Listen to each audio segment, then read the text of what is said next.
नमस्कार साथियों, PCS Ganga online channel में आप सभी मित्रों का स्वागत है।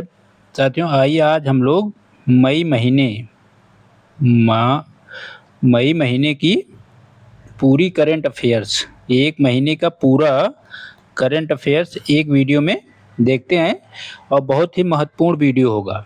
वीडियो लगभग 1 घंटे का होगा, क्योंकि पूरे महीने की न्यूज़ जो है करंट अफेयर की, आपकी राष्ट्रीय, अंतर्राष्ट्रीय, खेल, आर्थिकी, पुरस्कार, विज्ञान से संबंधित खोजें, जो भी चीज़ें हैं सभी विषय को समाहित किया गया है। तो प्लीज़ वीडियो पूरा देखिएगा, आपके लिए बहुत ज़रूरी है। जो भी आप पीसीएस की तैयारी कर रहे हैं, आरओ की तैयारी कर रहे हैं या लोअर पीसीएस का एग्ज़ाम देने जा रहे हैं, यूपी ट्रिपल एससी के अनेक अन्य एग्ज़ाम भी हैं, साथ ही साथ हाई कोर्ट के आरओ एआरओ, आप 72 बीपीएससी देने जा रहे हैं।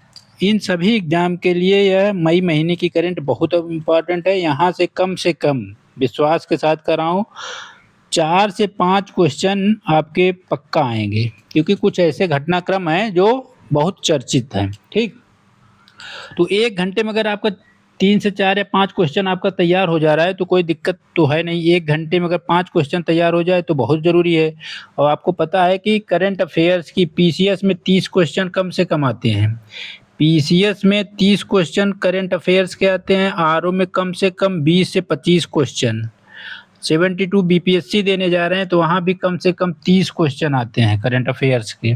ठीक, यूपी ट्रिपल एससी के कोई भी एग्जाम हो, उसमें 5 क्वेश्चन करंट अफेयर्स के आते हैं, फिक्स है चैप्टर। आप सिलेबस उठा के देख लीजिए तो वहाँ भी इसका सिलेबस फिक्स है। तो इस तरह से अगर आप करंट अफेयर्स पे फोकस कर लें, अगर आप करंट अफेयर्स पे फोकस कर लें, 30 क्वेश्चन में आप 25 क्वेश्चन करके आएँ तो आपका प्री तो पक्का हो जाएगा।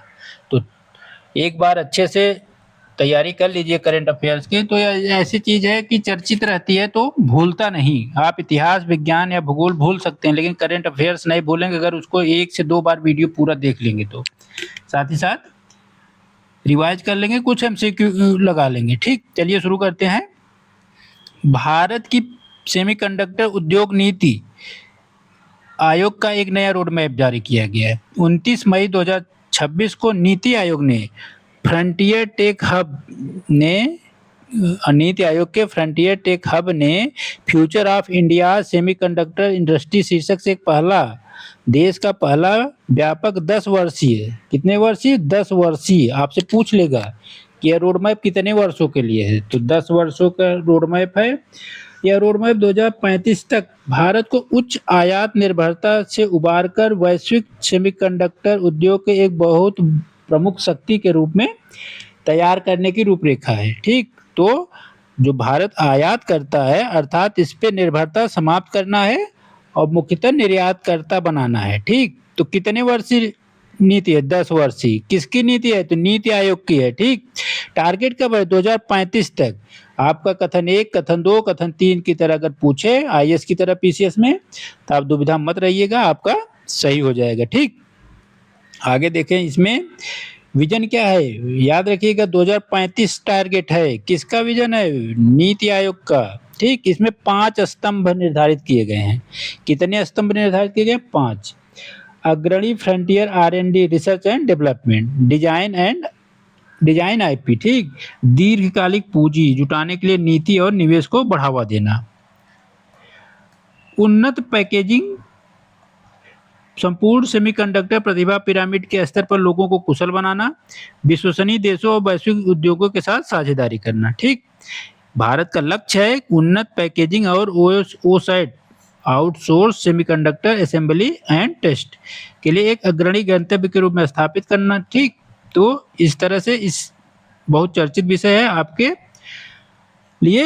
ये आपका क्या नाम, बजट में भी इसकी रूपरेखा प्रस्तुत की गई, तो ये प्री में आ सकता है क्वेश्चन। ठीक, दूसरा क्वेश्चन है, सिक्किम पूर्ण साक्षर राज्य घोषित हुआ किसके तहत। पिछली पीसीएस में देखेंगे आपका इसी तरह से पूरा राज्य पूछा था प्रश्न, किस नीति के तहत पूर्ण साक्षर घोषित हुआ, तो उल्लास कार्यक्रम के तहत। ठीक, सिक्किम पूर्ण साक्षर राज्य घोषित हुआ है 27 मई 2026 को, उल्लास पहल के तहत हुआ है। याद रखिएगा, सर्व शिक्षा अभियान या क्या नाम है, अन्य जो योजनाएं हैं उसके तहत नहीं, नई एजुकेशन पॉलिसी के तहत नहीं, उल्लास पहल के तहत। ठीक, यही पूछा था पिछले एग्जाम में। और यह कौन सा राज्य? उत्तर पूर्व का तीसरा और पूरे भारत का 5वां राज्य है। तो पिछली बार किसको पूछा था? मिजोरम को पूछा था। ठीक, आप पेपर उठा के देखिए तो उसमें मिजोरम को पूछा था। अब की बार सिक्किम हो गया। पूर्वोत्तर के 7 राज्यों में सिक्किम तीसरे स्थान पे और पूरे भारत में 5वें। कौन कौन से राज्य पूर्ण साक्षर हैं? अब आपसे पूछ ले तो सिक्किम, मिजोरम, गोवा, त्रिपुरा, हिमाचल प्रदेश जैसे राज्य पूर्ण साक्षर की सूची में शामिल हो गए। उल्लास क्या है? Ullas understanding of life long learning for all in society Nav Bharat साक्षरता कार्यक्रम के रूप में जाना जाता है। किसकी पहल है यह नीति शिक्षा आयोग की पहल है। ठीक, याद रखिएगा, उल्लास शिक्षा आयोग की पहल है। लक्ष्य क्या है? राष्ट्रीय शिक्षा नीति 2020 के अनुरूप है। इसका मुख्य फोकस क्या है? वयस्क शिक्षा, कार्यात्मक साक्षरता और आजीवन सीखने की प्रक्रिया है। ठीक, चलिए अगला क्वेश्चन देखते हैं। हाल ही में सैंपल रजिस्ट्रेशन सिस्टम एसआरएस सांख्यिकी रिपोर्ट 2024 के अनुसार भारत की कुल प्रजनन दर घटकर 1.9 हो गई। बहुत इंपॉर्टेंट क्वेश्चन है। ठीक, जनसांख्यिकी से संबंधित है, याद रखिएगा, गलती मत करिएगा। भारत की प्रजनन दर कितनी हो गई? 1.9। ठीक, किसके अनुसार? सैंपल रजिस्ट्रेशन सिस्टम के अनुसार। ठीक, भारत की कुल प्रजनन दर TFR टोटल फर्टिलिटी रेट किसी महिला द्वारा अपने प्रजनन काल, भारत में प्रजनन काल सामान्यतः 15 से 49 वर्ष तक माना जाता है। ठीक, याद रखिएगा, कभी पूछ ले तो दुविधा मत रहिएगा। में जन्म दिए गए औसत बच्चों की संख्या, देखिए जो टारगेट है किसी भी देश का कि स्थिर जनसंख्या वृद्धि दर हो, वह है 2.1 और भारत की हो गई 1.9। अर्थात भारत की जनसंख्या वृद्धि दर अब कम होने लगी है, जो बहुत तेजी से वृद्धि कर रही थी। इस आंकड़े के अनुसार अब भारत की जनसंख्या वृद्धि दर स्थिर के साथ साथ नीचे की ओर गमन करने लगी, अर्थात अब कम वृद्धि दर रह गई है। प्रतिस्थापन दर वह दर है जिसमें प्रत्येक महिला को उतने ही बच्चे जन्म देने होते हैं जिनसे प्रवासन के बिना जनसंख्या स्थिर बनी रहे। ठीक, प्रतिस्थापन दर ध्यान रखिएगा। 2024 में केवल बिहार, उत्तर प्रदेश, मध्य प्रदेश, राजस्थान, छत्तीसगढ़ ऐसे राज्य हैं जो 2.1 से अधिक अभी भी यहाँ पे प्रजनन दर बनी हुई है। कौन कौन से राज्य है? याद रखिएगा, अपने लिए पूछ सकता है।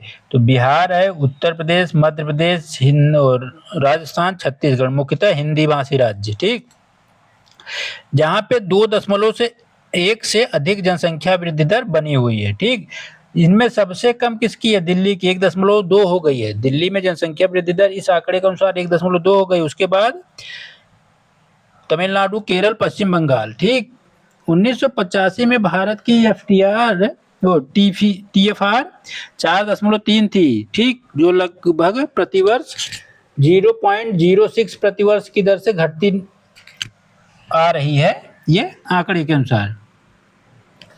अगर इसी अनुपात में जनसंख्या वृद्धि दर कम होती रही तो 2031 तक भारत की TFR कितनी हो जाएगी? 1.6, अर्थात और कम हो जाएगी। ठीक, गिरावट के प्रमुख कारण क्या है? आपसे ये कारण पूछा जा सकता है मेंस में। ठीक, इसकी गिरावट के मुख्य कारण क्या है? देखिए, विवाह, आप जानते हैं कि आज के समय में आप जो एजुकेशन स्तर बढ़ रहा है उससे विवाह की आयु अब बढ़ रही है। पहले क्या होता था? 15 साल, 16 साल या 20 साल तक शादी हो जाती थी लड़की लड़कियों की। अब जो शिक्षित हैं, BA, MA या अन्य प्रतियोगी परीक्षाओं की तैयारी कर रहे हैं, अन्य परीक्षाएं, अन्य पढ़ाई करके BTech MBA कुछ भी करके नौकरी कर, उनकी आयु देखेंगे जनरली 25 साल शादी हो गई है। पुरुषों की, महिलाओं की भी 23, 24, 25 साल पहुंच गई है। अब देखिए, जो विवाह मातृत्व में विलंब हो रहा है उसका कारण है, पहले कोई महिला 18 साल मां बनी, अगर वही महिला की शादी 25 साल में हुई, 25 साल में मां बनी, तो 7 साल का गैप आया। ठीक, एक अंतर पीढ़ीगत गैप बनता है। ठीक, तो मुख्य कारण क्या है? विवाह में देरी, मातृत्व में देरी, शहरी क्षेत्र में विवाह की औसत आयु बढ़ी है, करियर मतलब आप रोजगार के अवसर के कारण अब बच्चे या बालक बालिका अपने करियर के प्रति ज़्यादा सोच रहे हैं, ना कि विवाह के प्रति। शहरीकरण बहुत बड़ा है, आवास, शिक्षा, स्वास्थ्य और बाल देखभाल की लागत अधिक है। तो अब एक चीज़ और हुआ है कि जो भी दाम्पत्य जीवन जी रहे हैं पति पत्नी, वो 1 या 2 इससे ज़्यादा बच्चे प्रजनन नहीं कर रहे हैं। पहले आप देखते थे 3, 4, 5 एक ही माता-पिता के बच्चे होते थे। अब आपको बिरले ही मिलेंगे जो नई पीढ़ी में है, 1 या हद 2 इससे ज़्यादा प्रजनन नहीं कर रहे हैं, ठीक? गर्भ निरोधक और परिवार नियोजन के बारे में जागरूकता बढ़ी है। शिशु मृत्यु दर और बाल मृत्यु दर में काफ़ी कमी आई। आर्थिक कारण, बच्चों के पालन-पोषण, शिक्षा इतनी महँगी हो गई है कि परिवार वाले अब संसाधन में निवेश करना पसंद करते हैं। कम बच्चों के साथ अधिक संसाधन निवेश करना पसंद करते हैं। जनसांख्यिकीय संक्रमण का भी प्रभाव है। अब देखिए, स्वास्थ्य एवं परिवार कल्याण मंत्रालय ने राष्ट्रीय परिवार स्वास्थ्य सर्वेक्षण की रिपोर्ट 6 जारी की है 23-24 के आंकड़ों पे, ठीक? किसने जारी की है? स्वास्थ्य एवं परिवार कल्याण मंत्रालय ने। अंतर्राष्ट्रीय जनसंख्या विज्ञान संस्थान मुंबई को नोडल एजेंसी के रूप में नियुक्त किया गया है। कुल 715 जिलों के 6,79,000 के लगभग परिवारों का सर्वेक्षण कराया गया।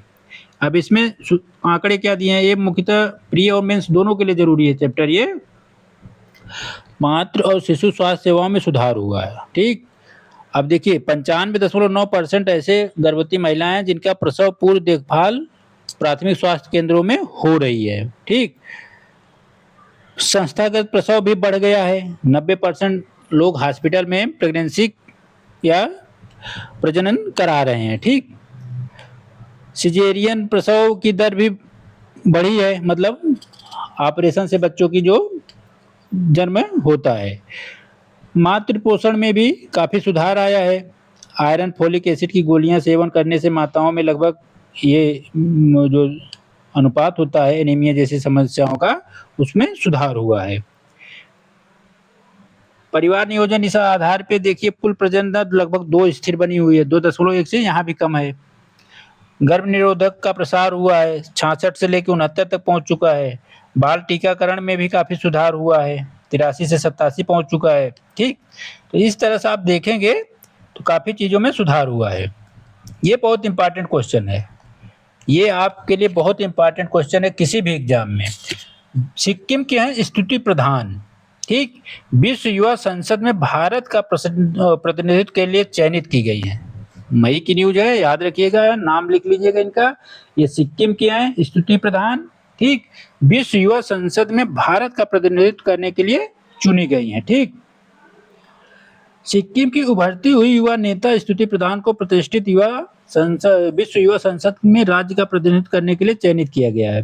विश्व युवा संसद एक वैश्विक मंच है जो दक्षिण कोरिया, संयुक्त अरब अमीरात, कुवैत, चाड, थाईलैंड, यमन जैसे देशों के युवा प्रतिनिधियों को एक साथ लाता है, जहां वैश्विक चुनौतियों व युवाओं को संचालित नीतिगत समाधानों पर चर्चा करने का मौका मिलता है। विकसित भारत युवा संसद 2025 की राज्य स्तरीय विजेता स्तुति प्रधान को इस अंतर्राष्ट्रीय मंच पर सिक्किम का प्रतिनिधित्व करने के लिए चुना गया है, ठीक? तो याद रखिएगा इस चीज को, बहुत इंपॉर्टेंट क्वेश्चन है।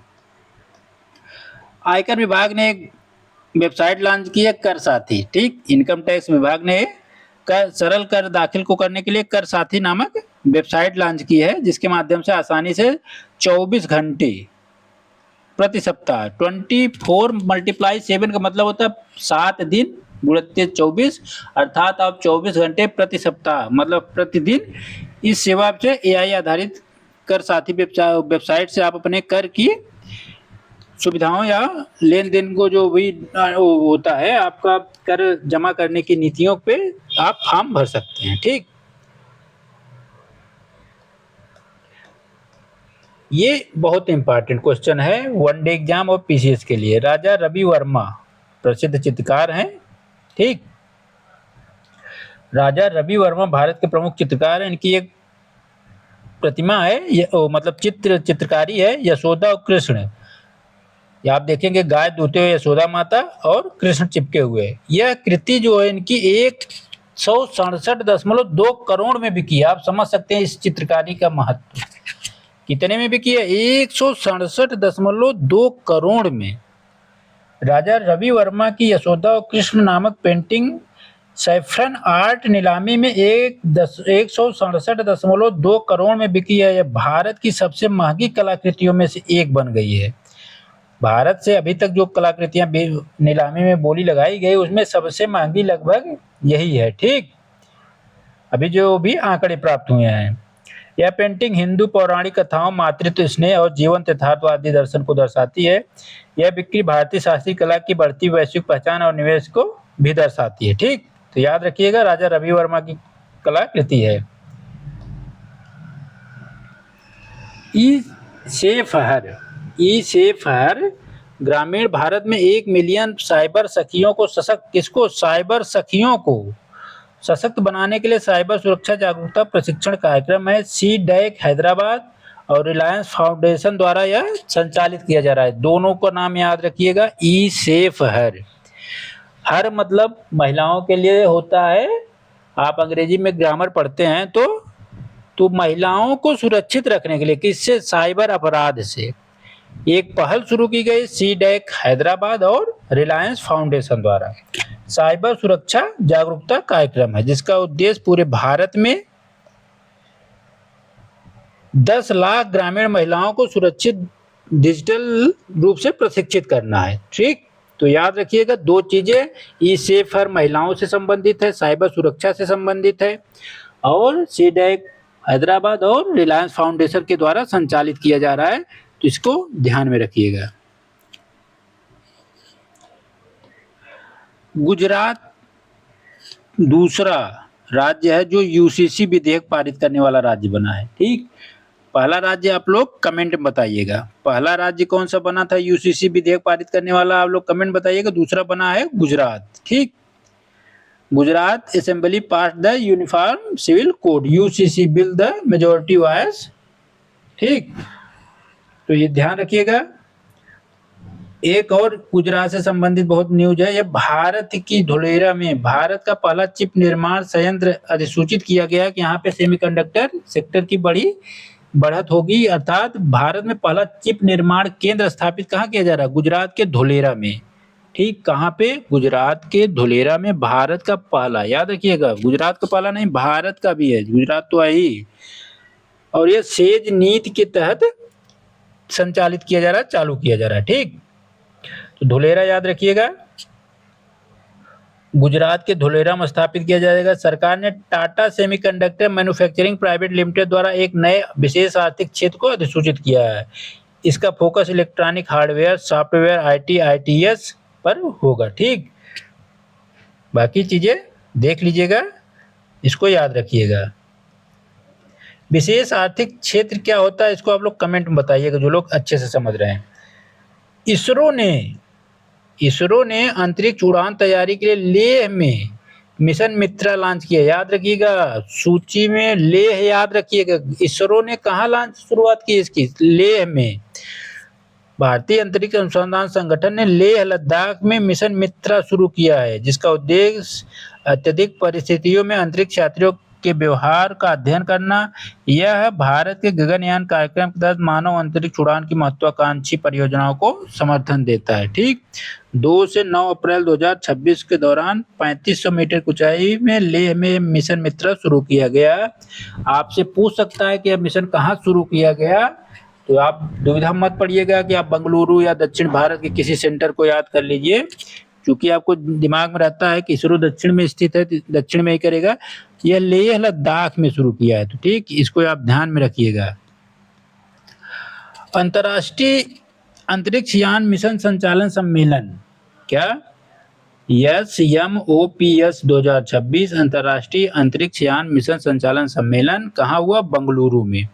अंतरिक्ष यान मिशन संचालन पर अंतर्राष्ट्रीय सम्मेलन 2 से 8 अप्रैल 2026 को बेंगलुरु में संपन्न हुआ, जिसका विषय क्या था, स्मार्ट और सतत अंतरिक्ष मिशन प्रबंधन के लिए अभिनव संचालन अगली पीढ़ी। ठीक, इतना याद रखिएगा। इस मुख्य विषय स्मार्ट और सतत अंतरिक्ष मिशन प्रबंधन के लिए अभिनव संचालन अगली पीढ़ी। ठीक, बेंगलुरु में आयोजित किया गया, 8 से 10 अप्रैल 2026 के बीच आयोजित किया गया। ठीक, उद्घाटन AS किरण कुमार ने किया और वी नारायण भी यहाँ उपस्थित थे। रक्षा राज्य मंत्री संजय सेठ ने मुंबई में IOS सागर को रवाना किया। ठीक, रक्षा मंत्री संजय सेठ ने मुंबई में भारतीय महासागर पोत सागर को रवाना किया। ठीक, तो कौन रवाना किया? संजय सेठ। भारतीय नौसेना में स्टेल्थ फ्रिगेट INS तारागिरी का कमीशन मतलब जलावतरण हुआ। ठीक, भारतीय नौसेना ने 3 अप्रैल 2026 को विशाखापट्टनम में स्टेल्थ फ्रिगेट INS तारागिरी का कमीशन किया, अर्थात जल में संचालित किया और इसका अवतरण किया। ठीक, यह क्या है? यह युद्धपोत भारत की समुद्री शक्ति को मजबूत करता है, स्वदेशी रक्षा निर्माण को प्रकट करता है। यह भारत का स्वदेशी निर्मित है। यह INS तारागिरी एक स्टेल्थ फ्रिगेट को भारतीय नौसेना डॉकयार्ड द्वारा विशाखापट्टनम में कमीशन किया गया। यहाँ राजनाथ उपस्थित थे, हमारे रक्षा मंत्री यहाँ पे उपस्थित थे। ठीक, यह युद्धपोत है फ्रिगेट प्रोजेक्ट 17A श्रेणी का चौथा पोत है। ठीक, लगभग 75% स्वदेशी सामग्री से निर्मित किया गया है, तो इसको ध्यान रखिएगा। मझगांव कहाँ पे है? मझगांव डाक शिप बिल्डर्स लिमिटेड मुंबई में है। ठीक, याद रखिएगा। भारतीय सेना का दल भारत मिस्र संयुक्त सैन्याभ्यास। ठीक, महाभारत मिस्र संयुक्त सैन्य विशेष बल अभ्यास का चौथा संस्करण कहाँ हुआ था? साइक्लोन 4 नाम रखा गया है इसका। साइक्लोन 4 भारत और मिस्र के बीच होने वाला सैन्याभ्यास है। याद रखिएगा, किसके किसके बीच है? भारत और मिस्र के बीच। 7 से लेकर 17 अप्रैल के मध्य इसका आयोजन किया गया। ठीक, 7 से लेकर 9 अप्रैल से लेकर 17 अप्रैल 2026 तक इसका आयोजन किया गया। साइक्लोन 4 का भारत मिस्र का सैन्याभ्यास है। ठीक, भारत और इंडोनेशिया, आपको पता होगा कभी हाल ही में प्रधानमंत्री इंडोनेशिया गए थे। भारत और इंडोनेशिया 9वीं सदी के मंदिर पुनर्स्थापन के साथ साझा विरासत को संरक्षित करने के लिए एक साथ समझौता ज्ञापन किए। ठीक, प्रम्बानन मंदिर परिसर, प्रम्बानन मंदिर के पुनर्निर्माण के लिए समझौता ज्ञापन हुआ है। ठीक, तो ध्यान रखिएगा इसको। नीति आयोग ने महिलाओं के विकसित होते ऋण बाजार की रिपोर्ट जारी की। 7 अप्रैल को नीति आयोग नई दिल्ली में अपनी रिपोर्ट में कहा, from borrowers to builders, women and India yes involving credit market का दूसरा संस्करण जारी किया है, जिसके आधार पर उसने बताया कि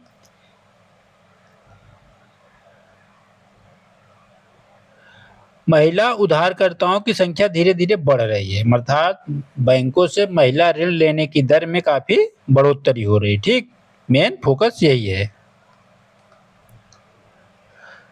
भारतीय डिजिटल विज्ञापन बाजार 2030 तक 2 गुना अर्थात $22 अरब होने का अनुमान है। ठीक, अभी 2025 में $11 अरब है, अर्थात 2030 तक कितना होगा? $22 अरब। ठीक, मोटा मोटी याद रखिए किसको?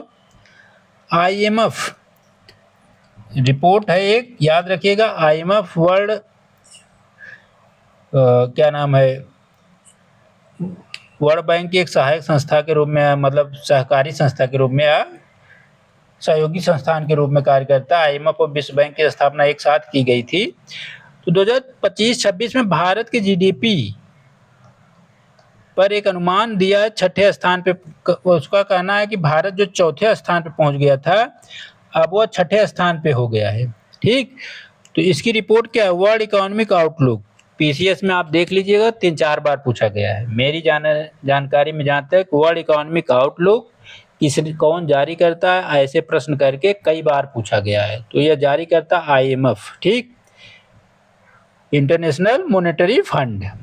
तो यह ध्यान रखिएगा, अप्रैल 2026 में जारी किया। उसने कहा कि इस वर्तमान समय में अप्रैल के आंकड़ों पे कि भारत विश्व की GDP में 4थे स्थान से खिसक के फिर 6ठे स्थान पे पहुंच गया है। ठीक, पहले आप लोग पढ़े थे कि 4थे स्थान की सबसे बड़ी GDP है, लेकिन अब उसका कहना ना आप 6ठे स्थान पे हो गई है। भारत विश्व की 4थी बड़ी अर्थव्यवस्था से फिसलकर 6ठे स्थान पे पहुंच गया है। ठीक, $3.92 ट्रिलियन बताया, जबकि ब्रिटेन की $4 ट्रिलियन और जापान की $4.4 4 ट्रिलियन डॉलर की इकोनॉमी को अनुमानित किया उसने। इंडिया ओपन 2026 फाइनल, अनाहत सिंह ने हाना मुआताज को 3-1 से हराया। ठीक, 18 वर्षीय अनाहत का यह लगातार दूसरा JSW इंडिया ओपन खिताब था, जिसमें उन्होंने विश्व नंबर 29 आना मुआताज को 11-5, 11-6, 9-11 और 11-6 से हराया। ठीक, याद रखिएगा, ये बहुत इंपॉर्टेंट क्वेश्चन है, ये बहुत इंपॉर्टेंट है। शीतल देवी को para Archer of the year घोषित किया गया। ठीक, जम्मू कश्मीर की महिला आर्चर हैं, निशानेबाजी तीरंदाजी का गेम खेलती हैं। ठीक, तो ध्यान रखिएगा। शीतल देवी मार्च 2026 में उत्कृष्ट वैश्विक प्रदर्शन के लिए वर्ल्ड आर्चरी फेडरेशन द्वारा 2025 के लिए para Archer of the year घोषित की गई। ठीक, ध्यान रखिएगा। खेलो इंडिया कहाँ पे संपन्न हुआ?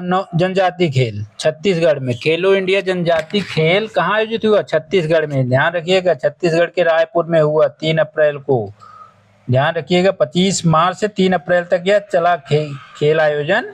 ठीक, तो इसको ध्यान में रखिएगा। ये भी बहुत इंपॉर्टेंट क्वेश्चन है। ऋतुपर्णा सेनगुप्ता को यूनाइटेड किंगडम के हाउस ऑफ कॉमन्स की महिला सशक्तिकरण पुरस्कार दिया गया है। क्या दिया गया है? महिला सशक्तिकरण पुरस्कार। किसे? ऋतुपर्णा सेनगुप्ता। भारत की प्रसिद्ध अभिनेत्री ऋतुपर्णा सेनगुप्ता को यूके अर्थात यूनाइटेड किंगडम। आप लोगों से क्वेश्चन है कि आप लोग अगर अच्छे से भूगोल जानते हैं, हमको कमेंट में एक चीज बताइए कि इंग्लैंड, ब्रिटेन, यूके या यूनाइटेड किंगडम, ठीक, ये इसी में कभी कभी ग्रेट ब्रिटेन लिख दिया जाता है। इन तीनों में क्या अंतर है? इंग्लैंड, ब्रिटेन और यूके या यूनाइटेड किंगडम में क्या अंतर है? इनमें कौन कौन से देश शामिल होते हैं, कौन नहीं होते, या किस आधार पर इनका नाम अलग अलग रखा है? आप लोग कमेंट में हमको बताइए। अगर सही से पढ़ते हैं तो आप लोग ये कमेंट में जरूर बताइएगा, चाहे जैसे खोज के बताइए। यूके के हाउस ऑफ कॉमन्स में कला और संस्कृति के क्षेत्र में महिला सशक्तिकरण पुरस्कार दिया गया ऋतुपर्णा सेनगुप्ता को। याद रखिएगा, ये किताब है, बहुचर्चित किताब है, याद रखिएगा, कभी गलत मत कर दीजिए, किसी भी एग्जाम में आ जाए। Karuna the power of compassion, Nobel शांति पुरस्कार विजेता कल्याण सत्यार्थी की किताब का नाम है Karuna the power of compassion. ठीक, मार्च 2026 में कैलाश सत्यार्थी ने Satyarthi movement for global compassion के माध्यम से अपनी पुस्तक Karuna the power of compassion का विमोचन किया। ठीक, यहाँ पर सूर्यकांत चीफ जस्टिस का किरण बेदी उपस्थित रहे। आपको पता है कि 2014 में इन्हें बच्चों के और युवाओं के शोषण के खिलाफ आजीवन संघर्ष के लिए शांति का नोबेल दिया गया था। इनके साथ पाकिस्तान की एक महिला या यंग जनरेशन महिला को भी यह पुरस्कार दिया गया, मलाला यूसुफजई को, दोनों को मिला के दिया गया था। यूपी के लिए बहुत महत्वपूर्ण क्वेश्चन है। शेखा झील अलीगढ़ की रामसर सूची में शामिल हुआ 99। ठीक, 99 वहां भारत में 99 है। ठीक, शेखा झील रामसर स्थल घोषित हुआ। उत्तर प्रदेश का कौन सा था? 12वां। ठीक, उत्तर प्रदेश में 12वां और भारत स्तर पे 99। 100वां कौन घोषित हुआ? विश्व स्तर पे। आप लोग अगर पढ़े हैं, घोषित हो चुका है विश्व में, भारत में 100वां और यूपी का 13वां। उसका नाम आप लोग बताइए कि कौन सा स्थल है। ठीक, एक NHAI ने गुजरात में भारत की पहली multi lane free flow tolling प्रणाली शुरू की है। अर्थात यहाँ पे टोल ऑनलाइन कटेगा, कहीं भी टोल करने के लिए जो टोल टैक्स नाका बनता है वो नहीं मिलेगा। ठीक, सब ऑटोमेटिक होगा। तो ये गुजरात में शुरू किया गया है। ये बहुत इंपॉर्टेंट क्वेश्चन याद रखिएगा। CJI सुप्रीम कोर्ट के chief justice of India, 1 case 1 data पहल और AI चैट बॉट सुसहाय। याद रखिएगा, 1 केस 1 डेटा पहल और AI चैट बॉट भट्ट सहाय को लॉन्च किया। मुख्य न्यायाधीश सूर्यकांत ने इस पहल का उद्घाटन किया। ठीक, ध्यान रखिएगा, इसका मुख्य उद्देश्य क्या है? पूरे भारत में केस प्रबंधन, डेटा एकीकरण और न्यायिक कार्यक्षमता में सुधार करना है। ठीक, सहाय।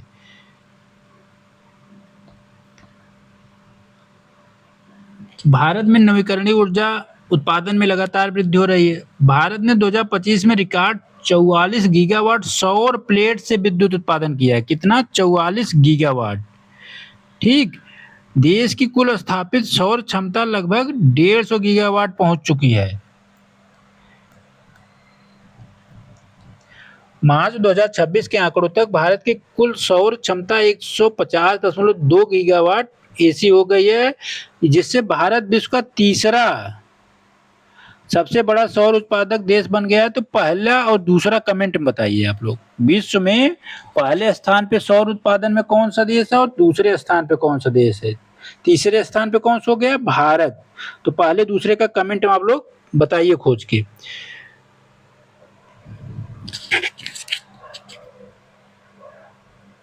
ठीक, आगे बढ़ते हैं। देखिए, मक्का से जो इथेनॉल निर्मित किया जाता है, इथेनॉल बहुत चर्चित है, याद रखिएगा। भारत में मक्का से इथेनॉल बनाने का सबसे बड़ा स्रोत है। मक्के से ही इथेनॉल सबसे बड़े स्तर पे बनाया जा रहा है। 12 मई 2026 तक मक्का भारत में इथेनॉल उत्पादन का सबसे बड़ा स्रोत बना हुआ है। ठीक, या बन गया। इसने गन्ने को पीछे छोड़ दिया है, गन्ने से आधारित इथेनॉल निर्माण से पीछे छोड़ दिया है। ठीक, तो ध्यान रखिएगा, एक चीज जरूर याद रखिएगा, इथेनॉल, मैंने एक वीडियो बनाया था, इसमें सब बताया है। इथेनॉल किन किन पदार्थों या वस्तुओं से इथेनॉल बन सकता है, इसको जरूर याद रखिएगा। पक्का इस बार प्री में आएगा इथेनॉल। इथेनॉल पक्का प्री में आएगा। मैंने शॉर्ट वीडियो, लॉन्ग वीडियो दोनों बनाए हैं। इथेनॉल डीजल में मिलाया जाता है, पेट्रोल में इथेनॉल मिलाया जाता है, डीजल में क्या मिलाया जाएगा या थोड़ा बहुत मिलाया जा रहा है, उसके बारे में मैंने शॉर्ट बनाया, आप लोग देख सकते हैं जाके प्लेलिस्ट में।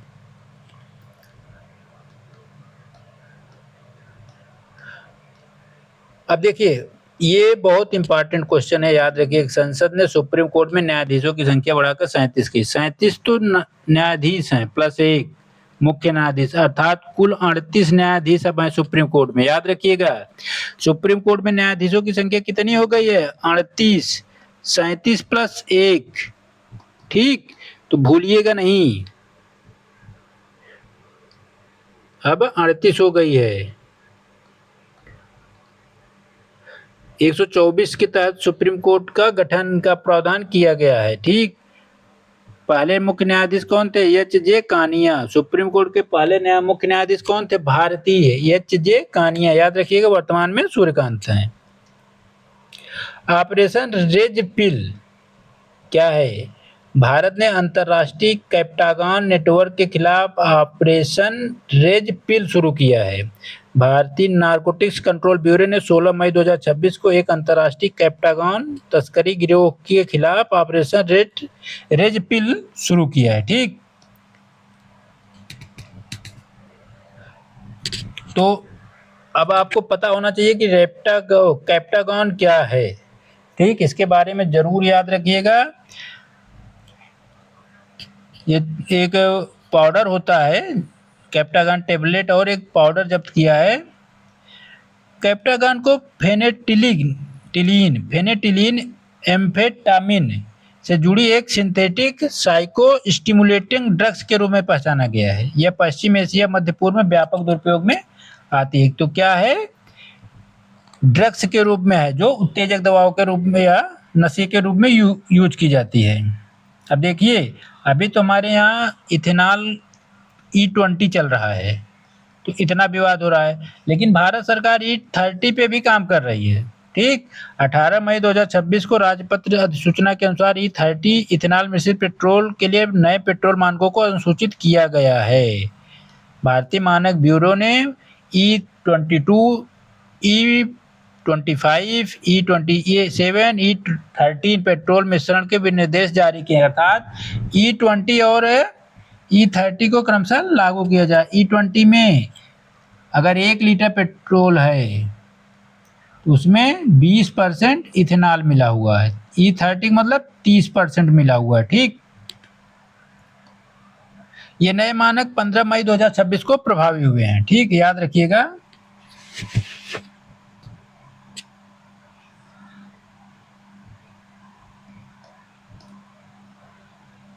बहुत इंपॉर्टेंट क्वेश्चन है, आपसे करंट ना पूछे तो क्या हुआ, ओपेक के बारे में पूछ सकता है।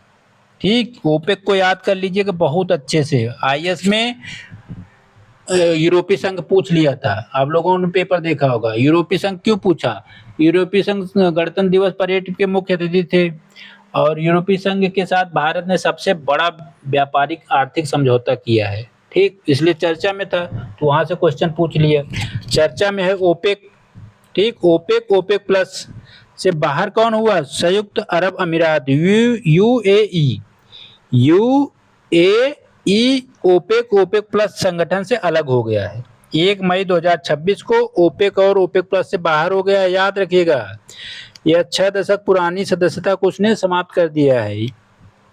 कारण, यूएई ने तेल उत्पादन कोटा संबंधी प्रतिबंधों के अधिक स्वतंत्रता प्राप्त करने के लिए तेल उत्पादन बढ़ाने के उद्देश्य से निर्णय लिया कि अब हम ओपेक के सदस्य नहीं रहेंगे। देश में असली तेल उत्पादन क्षमता बढ़ाने में भारी निवेश की जरूरत है, वैश्विक ऊर्जा मांग को पूरा करना चाहता है। ओपेक की स्थापना कब हुई थी?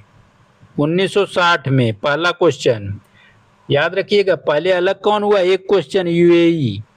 कब हुआ? 1 मई 2026 को। ओपेक की स्थापना कब हुई थी? 1960 में। दूसरा क्वेश्चन। ठीक, उसका उद्देश्य क्या था? सदस्य देशों के बीच तेल उत्पादन का समन्वय करने, वैश्विक तेल कीमतों में स्थिरता बनाए रखने। यूएई कब शामिल हुआ था? 1967 में। 1960 में स्थापना हुई, 1967 में सम्मिलित हुआ। ठीक, आगे देखिएगा, बहुत जरूरी है ये चैप्टर, याद रखिएगा।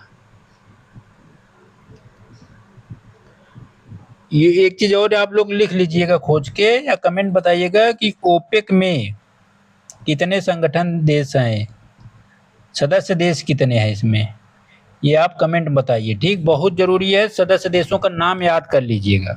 ठीक, सदस्य देशों का नाम याद कर लीजिएगा। अमेरिका ने होर्मुज मार्ग से जहाजों की सुरक्षा के लिए प्रोजेक्ट फ्रीडम शुरू किया है। 5-6 सैन्य अभ्यास हैं, इसको कभी भी मत भूलिएगा।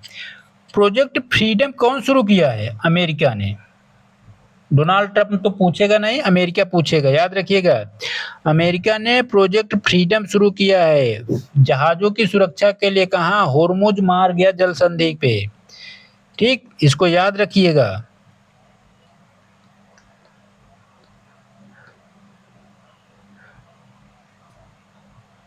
इंडोनेशिया में ज्वालामुखी विस्फोट हुआ, डुकोनो ज्वालामुखी में विस्फोट हुआ। राख के गुब्बार 5000 मीटर तक दिखाई दिए। जो इसके धुएं थे, राख के गुब्बार या बादल टाइप के थे धुएं, ये 5000 मीटर की ऊंचाई तक दिखाई दिए। ज्वालामुखी कौन था? डुकोनो। कहाँ? इंडोनेशिया में। ठीक, इंडोनेशिया के नॉर्थ मालुकू प्रांत के हलमहेरा द्वीप पर यह विस्फोट हुआ। ठीक, तो ध्यान रखिएगा, ज्वालामुखी का नाम याद रखिएगा, कहाँ का है, बस इतना याद रखिएगा। मनोज कुमार शर्मा नेपाल के 33वें मुख्य न्यायाधीश बने हैं, याद रखिएगा। भारत जो है, सऊदी अरब भारत नेतृत्व वाले इंटरनेशनल बिग कैट अलायंस का नया सदस्य बना है। कौन? सऊदी अरब भारत नेतृत्व वाले।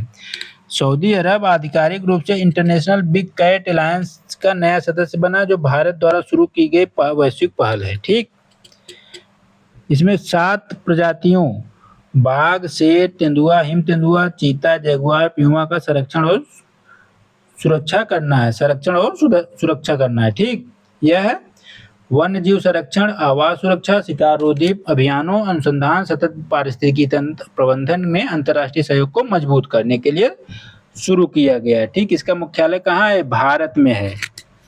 इसका मुख्यालय भारत में है। प्रोजेक्ट टाइगर कब शुरू किया गया? तो 1973 में, याद रखिएगा। प्रोजेक्ट टाइगर कब शुरू किया गया था? 1973 में। शुभेंदु अधिकारी पश्चिम बंगाल के मुख्यमंत्री बने। ठीक, तो याद रखिएगा ममता बनर्जी को हराने के बाद तमिलनाडु में कौन बना, विजय थलपति। ठीक, सी जोसेफ विजय, या इनकी पार्टी का नाम याद रखिएगा टीवीके, नई पार्टी बनाए थे, याद रखिएगा, पूछ सकता है।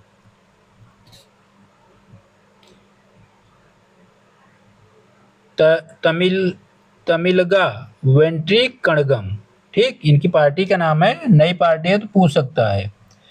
हेमंत बिस्व शर्मा असम में बने हैं, एन रंगास्वामी पुडुचेरी के प्रधान मुख्यमंत्री बने हैं। चारों को नाम याद रखिएगा, आपसे मिलान करने के लिए पूछा जा सकता है। राजस्थान में यशोदा माताओं के माध्यम से स्तन दान करने को बढ़ावा दिया गया है, याद रखिएगा थोड़ा सा। भारत यूएई, भारत संयुक्त अरब अमीरात के साथ व्यापारिक साझेदार 100 अरब डॉलर के ऐतिहासिक आंकड़े को पार कर गया। भारत और संयुक्त अरब अमीरात के साथ 100 अरब से अधिक का व्यापारिक लेन देन का आंकड़ा पार हो गया है, याद रखिएगा। निजी क्षेत्र को बढ़ावा देने के लिए इन स्पेस ने PSLV, इन स्पेस निजी कंपनी है, PSLV तकनीक हस्तांतरण शुरू किया है। ठीक, भारतीय राष्ट्रीय अंतरिक्ष संवर्धन प्राधिकरण केंद्र, इन स्पेस ने भारत के अंतरिक्ष क्षेत्र में निजी भागीदारी को बढ़ावा देने के लिए polar satellite launch vehicle PSLV की पूर्ण तकनीक हस्तांतरण की प्रक्रिया को शुरू करने के लिए उद्योगों से आवेदन मांगे गए हैं। ठीक, तो ध्यान रखिए इसको, अब इसको निजी क्षेत्र को दिए जाने का प्रयास किया जा रहा है। स्काई रूट का विक्रम 1, स्काई रूट का विक्रम 1 भारत का पहला निजी रॉकेट है। बहुत जरूरी क्वेश्चन है, याद रखिएगा। स्काई रूट का विक्रम 1 भारत का पहला निजी रॉकेट है। ए रेवंत रेड्डी ने स्काई रूट एरोस्पेस के विक्रम 1 रॉकेट के फ्लाइट हार्डवेयर को रवाना किया। विक्रम 1 भारत का पहला निजी रूप से विकसित ऑर्बिटल रॉकेट है। ठीक, सतीश धवन अंतरिक्ष केंद्र से भेजा गया। स्काई रूट आने वाले महीनों में अपना पहला ऑर्बिटल लॉन्च करने की तैयारी कर रहा है। पूरा डिजाइन हैदराबाद में शुरू किया गया है या बनाया गया है। ठीक,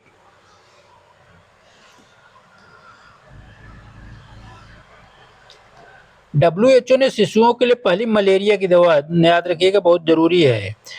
विश्व स्वास्थ्य संगठन ने आर्टेमेथर ल्यूमेफेंट्रिक को प्री क्वालिफिकेशन मंजूरी दी है, जो नवजात शिशुओं और बच्चों के लिए रूप से पहली मलेरिया की दवा है। ठीक, बच्चों की मलेरिया के लिए पहली दवा है, जिसे WHO ने मान्यता दे दी है।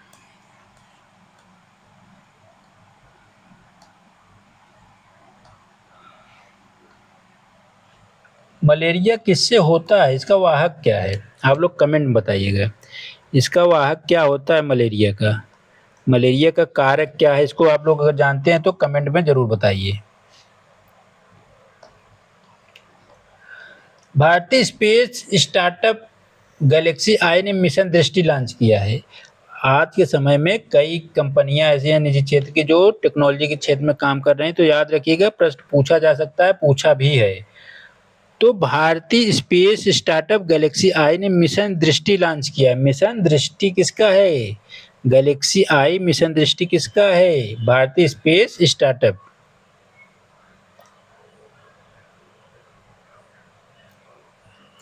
गैलेक्सी आई ने अमेरिका के फाल्कन 9 रॉकेट के माध्यम से दुनिया का पहला आप्टोसार उपग्रह मिशन दृष्टि को लॉन्च किया। ठीक, 190 किलोग्राम वजनी उपग्रह किसी निजी भारतीय कंपनी द्वारा सबसे बड़ा पृथ्वी अवलोकन उपग्रह है। ठीक, याद रखिएगा इसके द्वारा लॉन्च किया गया फाल्कन 9 अमेरिकी रॉकेट द्वारा। ये भी ध्यान रखिएगा, कथन कारण में 1 2 3 कथन दे सकता है, तो आप लोग दुविधा में मत रहिएगा।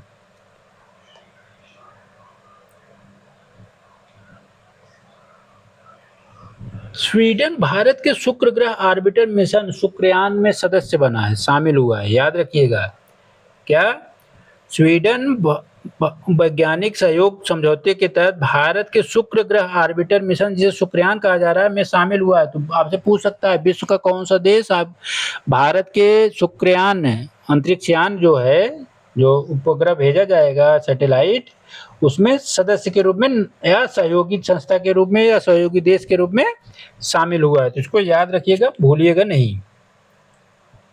स्वीडन हुआ है। भारत उज्बेकिस्तान, उज्बेकिस्तान जो है, भारत और उज्बेकिस्तान के बीच संयुक्त सैन्याभ्यास होता चला आ रहा है। दस्तलिक का 7वां संस्करण क्या है? दुस्तलिक लिखा है, कहीं कहीं आपको दस्तलिक मिलता है।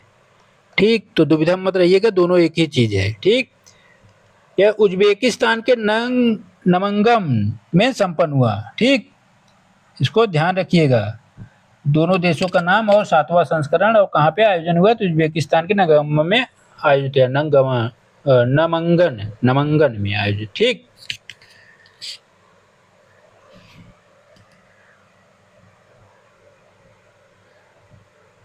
डीआरडीओ ने नौसेना के लघु दूरी से नौसैनिक एंटी-शिप मिसाइल का पहला परीक्षण किया, सफल परीक्षण।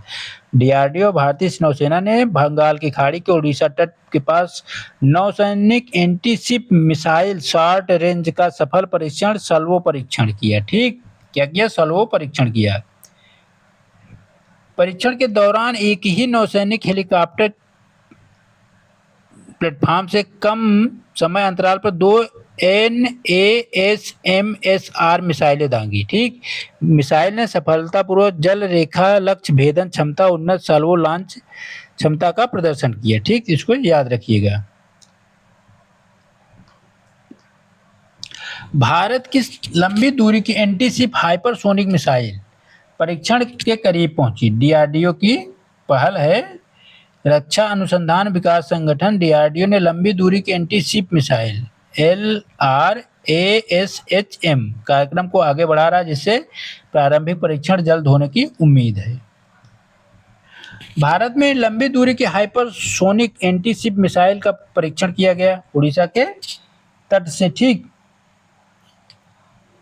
1500 किलोमीटर मारक क्षमता है मिसाइल की।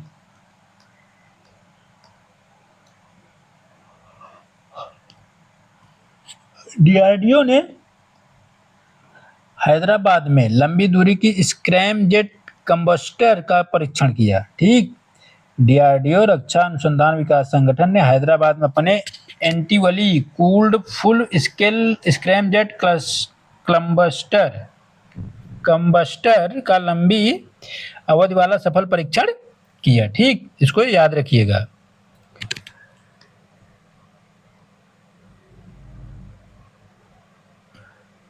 ये भी बहुत जरूरी है। टाटा ने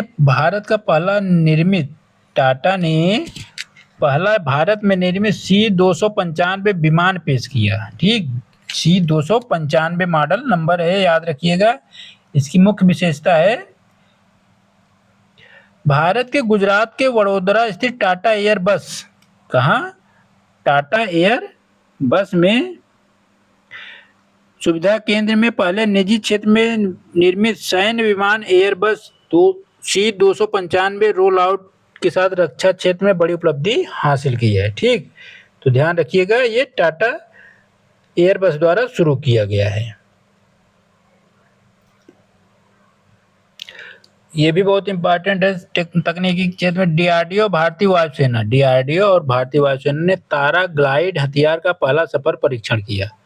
ठीक, रक्षा अनुसंधान विकास संगठन डीआरडीओ, भारतीय वायुसेना IAF ने 7 मई 2026 को उड़ीसा तट से टैक्टिकल एडवांस रेंज ऑगमेंटेशन अर्थात तारा हथियार का सफल परीक्षण किया। ठीक, यहाँ रक्षा मंत्री राजनाथ सिंह ने पहले उड़ान परीक्षण के लिए डीआरडीओ, IAF, DCPP और उद्योगों को बधाई दी। ठीक, यह भारतीय रक्षा क्षेत्र की बहुत बड़ी उपलब्धि है।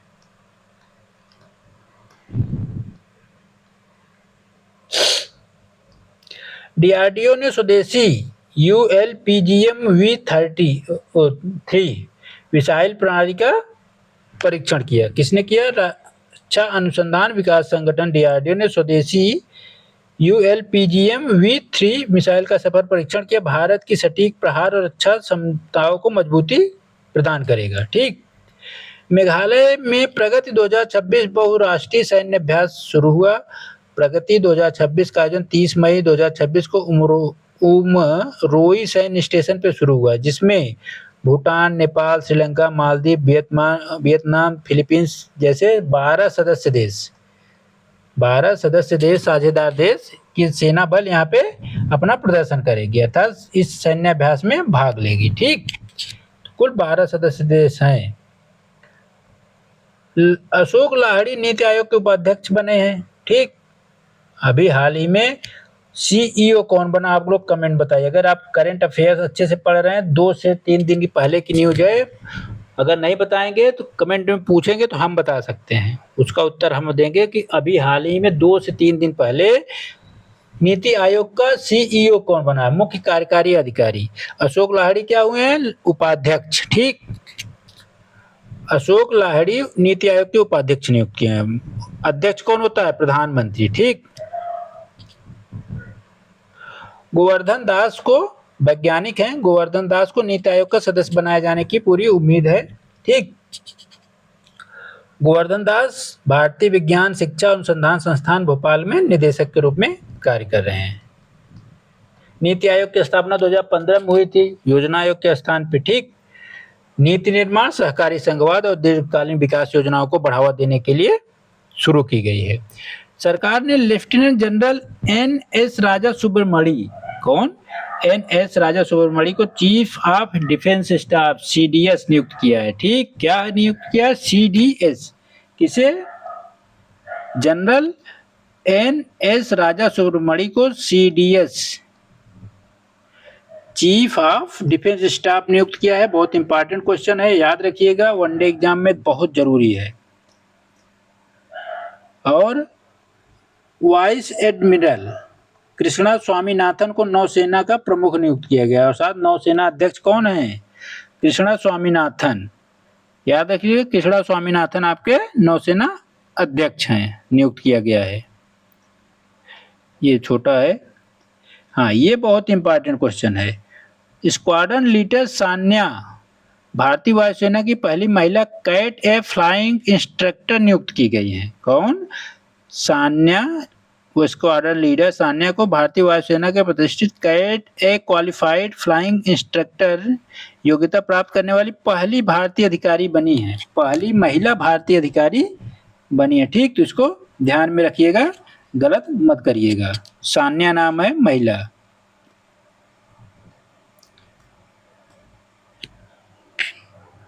आधार का सीईओ किसे बनाया गया, सौरभ विजय को।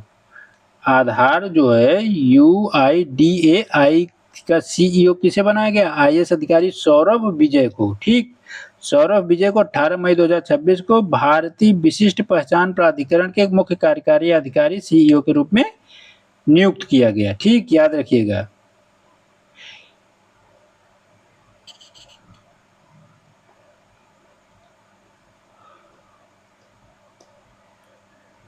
ये करंट अफेयर से चर्चित नहीं है, इसको देख लीजिएगा आप लोग।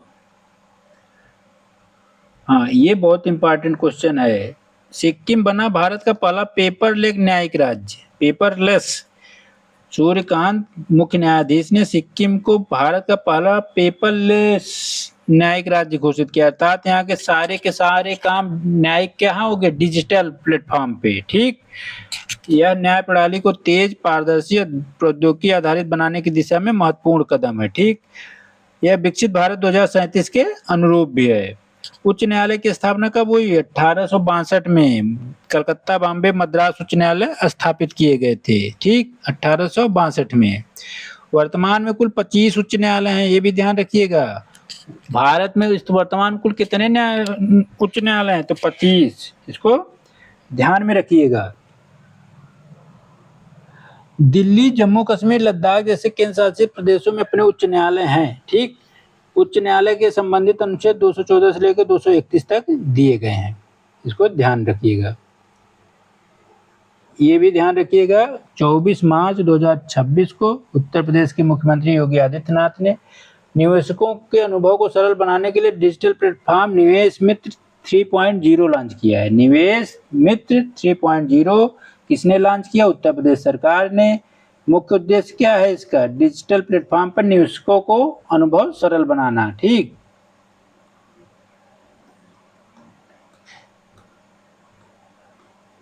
उत्तर प्रदेश में रिकॉर्ड 18 लाख नए आयुष्मान कार्ड जारी किए गए, अर्थात पहले स्थान पे है। ठीक, आयुष्मान भारत योजना कब लॉन्च की गई?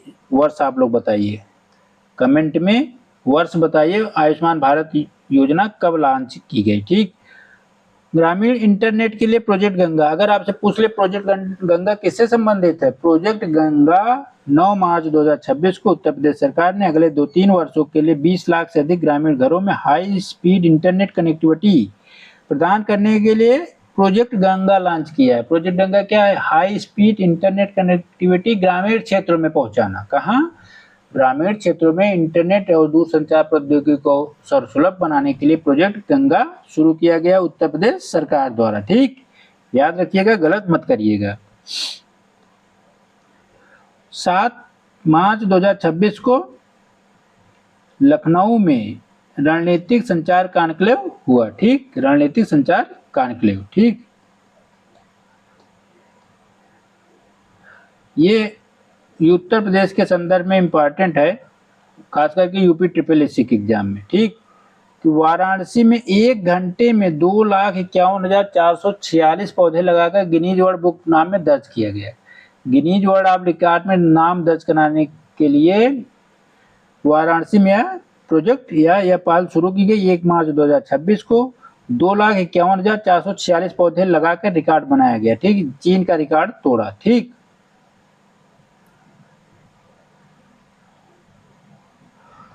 अब आपसे पूछा जाए मियावाकी तकनीक क्या है, तो जापानी वनस्पति शास्त्री थे।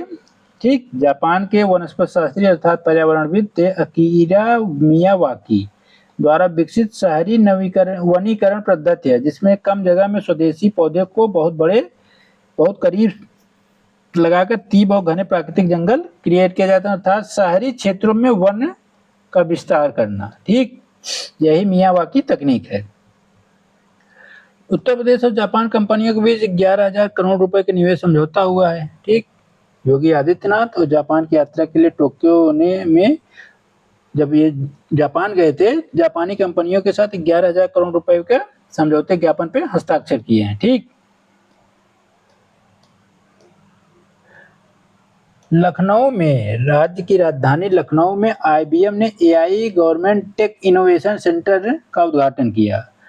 25 से 26 फरवरी 2026 को आयोजित कार्यक्रम के दौरान उत्तर प्रदेश के मुख्यमंत्री योगी आदित्यनाथ द्वारा ने लखनऊ में IBM के AI government tech innovation centre का उद्घाटन किया। ठीक, इसका मुख्य लक्ष्य है शासन और सार्वजनिक सेवा वितरण में सुधार के लिए AI आधारित समाधान को डिजाइन और स्किल करना। ठीक,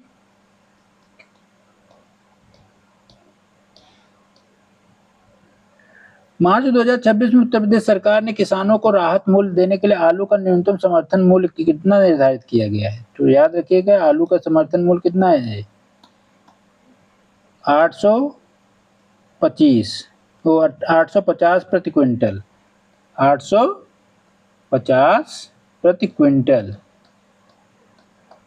ठीक, तो 8.5 रुपए प्रति किलो निर्धारित किया है। ठीक, कितना न्यूनतम समर्थन मूल्य घोषित किया? 8.5 रुपए। ठीक, याद रखिएगा। 7 दिवसीय अंतर्राष्ट्रीय पुष्प प्रदर्शनी उत्तर प्रदेश के किस शहर में हुआ? तो नोएडा में। कहाँ हुआ? नोएडा में अंतर्राष्ट्रीय पुष्प प्रदर्शनी 7 दिवसीय। ठीक, गंगा एक्सप्रेसवे 2026 अंत तक पूर्ण होने के लिए संभावना या किन 2 शहरों को जोड़ती है? मेरठ को प्रयागराज से जोड़ती है। ठीक, किससे? मेरठ को प्रयागराज से जोड़ती है। उत्तर प्रदेश के किस जिले में भगवान शिव की थीम पर आधारित अंतर्राष्ट्रीय क्रिकेट स्टेडियम का निर्माण कार्य मार्च 2026 के अंतिम चरण में पहुंच चुका है। ठीक, किसके नाम पे? भगवान शिव के नाम पे अंतर्राष्ट्रीय क्रिकेट स्टेडियम। ये कहाँ बनाया जा रहा है? वाराणसी में। महाकाल की नगरी नहीं, वाराणसी में काशी विश्वनाथ के नाम से है, भगवान शिव की नगरी में बनाया जा रहा है। 20 मार्च 2026 को विश्व गौरैया दिवस किया गया? किस राष्ट्रीय उद्यान में विशेष संरक्षण कार्यक्रम का आयोजन किया गया? ठीक, तो ये दुधवा राष्ट्रीय उद्यान में किया गया। और बुंदेलखंड औद्योगिक विकास प्राधिकरण ने मार्च 2026 में किस जिले को नए औद्योगिक हब के रूप में विकसित करने के लिए भूमि अधिग्रहण की? तो झांसी। ठीक, याद रखिएगा झांसी। नोएडा इंटरनेशनल एयरपोर्ट भारत का सबसे बड़ा ग्रीन फील्ड एयरपोर्ट घोषित हुआ मार्च 2026 में। प्रधानमंत्री नरेंद्र मोदी ने मार्च 2026 में उत्तर प्रदेश के जेवर नोएडा स्थित नोएडा इंटरनेशनल एयरपोर्ट को प्रथम चरण की उद्घाटन किया। ठीक,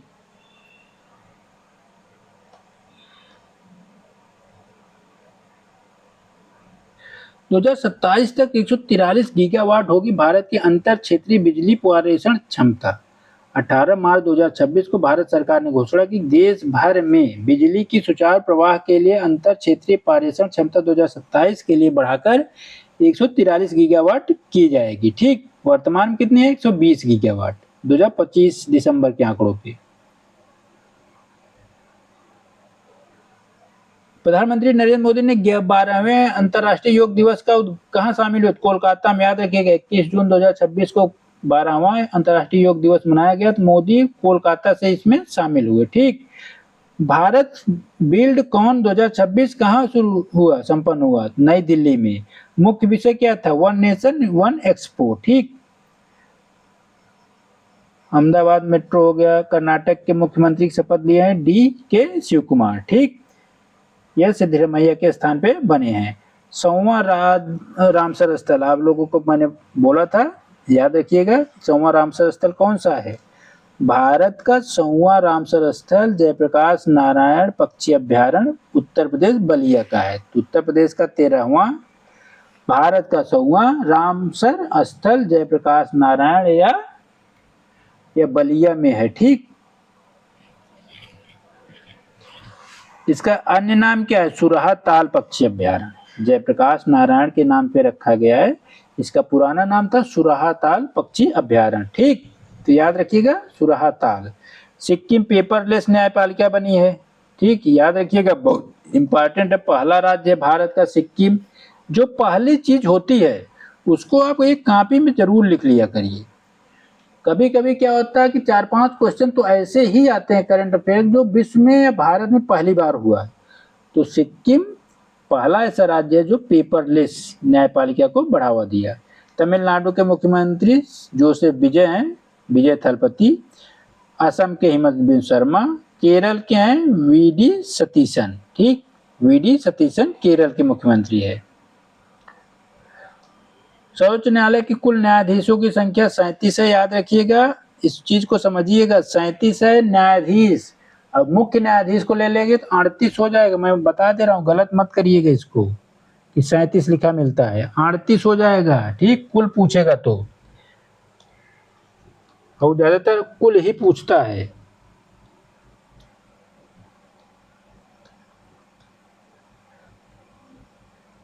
जो इम्पोर्टेंट होगा वही देखेंगे, बहुत जरूरी है ये भी। भारत की पहली स्वदेशी हाइड्रोजन ट्रेन कहाँ चली? जिंद से सोनीपत हरियाणा, मई 2026। ठीक, भारत की पहली स्वदेशी हाइड्रोजन ट्रेन सोनीपत से जिंद के बीच चली है। ठीक, असम UCC लागू करने वाला तीसरा राज्य बन गया। पहला उत्तराखंड है UK, दूसरा कौन बना? गुजरात, तीसरा आपका हो गया असम। ठीक, याद रखिएगा, तीसरा कौन सा हो गया? असम। ठीक,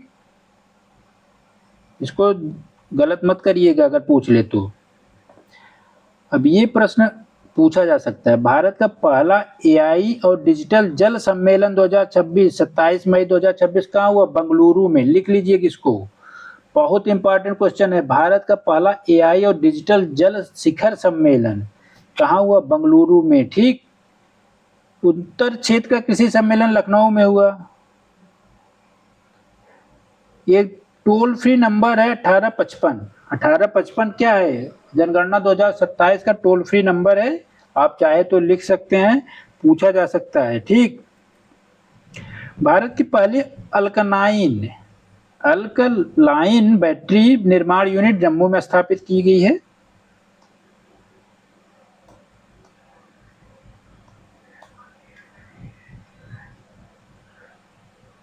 स्लोवेनिया के प्रधानमंत्री बने हैं जेनेज जानसा। ठीक।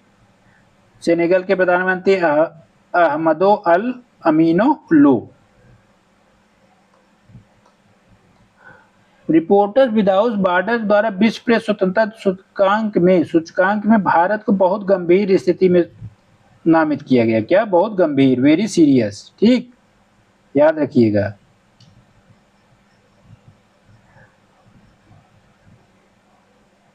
वर्ल्ड हेपेटाइटिस रैंक भारत कितनी है प्रेस फ्रीडम में? 157।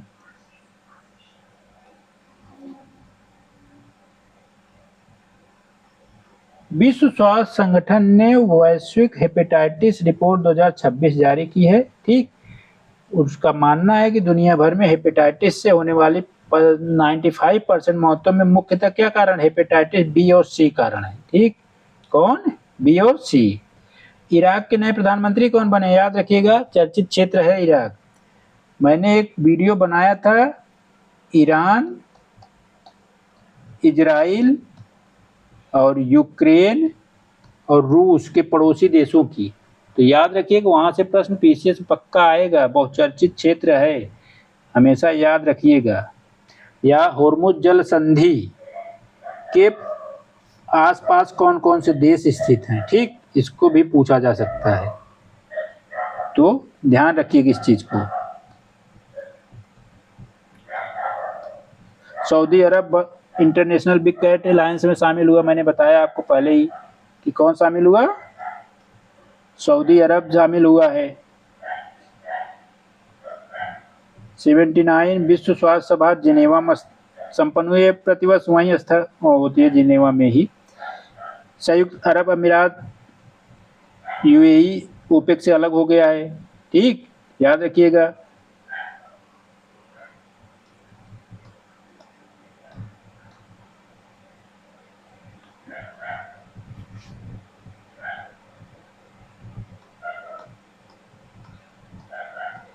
भारत की एकीकृत, उत्तर प्रदेश के संदर्भ में बहुत जरूरी है। भारत की एकीकृत बासमती और जैविक प्रशिक्षण सह प्रदर्शन केंद्र कहाँ? पीलीभीत उत्तर प्रदेश में स्थापित किया जा रहा है। कहाँ? पीलीभीत उत्तर प्रदेश में भारत की पहली एकीकृत बासमती और जैविक प्रशिक्षण सह प्रदर्शन केंद्र स्थापित किया जा रहा है। ठीक,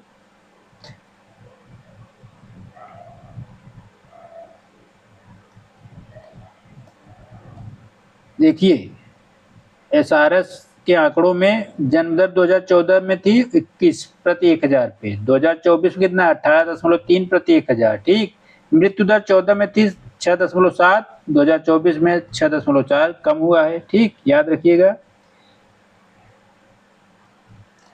बिहार के लिए है, उसका बजट किसने प्रस्तुत किया अब की बार 26-27 के लिए? विजेंद्र प्रसाद यादव वित्त मंत्री हैं वहां के, विजेंद्र प्रसाद यादव। ये पूछा जा सकता है बिहार के संदर्भ में, याद रखिएगा।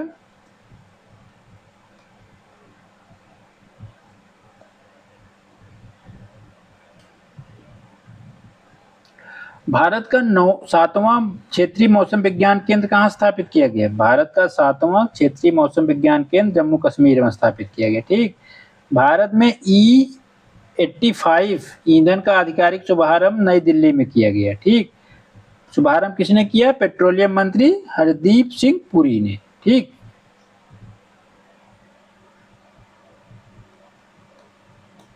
ये नासा का अभियान था माविन। ठीक, समाप्त कर दिया गया। विस्टा बैलून को किस कंपनी द्वारा विकसित और लॉन्च किया गया? तो रेड बैलून एरोस्पेस द्वारा विकसित किया गया। याद रखिएगा। रुद्रम या रुद्र M2 मिसाइल का परीक्षण रक्षा और अनुसंधान विकास संगठन और भारतीय वायुसेना के सहयोग से किया गया। यह वायु से सतह पे मार करती है, अर्थात ऊपर से नीचे की तरफ। ठीक, वायु से सतह की तरफ।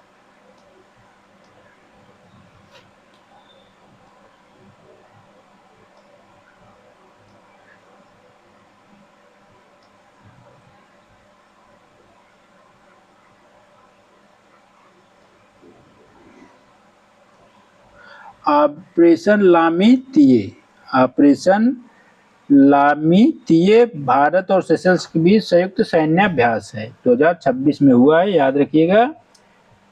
तो भारत और सेशल्स के मध्य है, ठीक, याद रखिएगा ये चीज। यात्रियों के लिए हाइड्रोजन बस संचालित करने वाला भारत का पहला हवाई अड्डा है कोचीन इंटरनेशनल। कोचीन इंटरनेशनल हवाई अड्डा हाइड्रोजन बसों का संचालन यात्रियों की सुविधाओं के लिए किया गया है, ठीक। अंतर्राष्ट्रीय योगा दिवस 2026 का मुख्य विषय क्या है? बहुत जरूरी क्वेश्चन है। योगा फॉर हेल्थी एजिंग, ठीक, योगा फॉर हेल्थी एजिंग।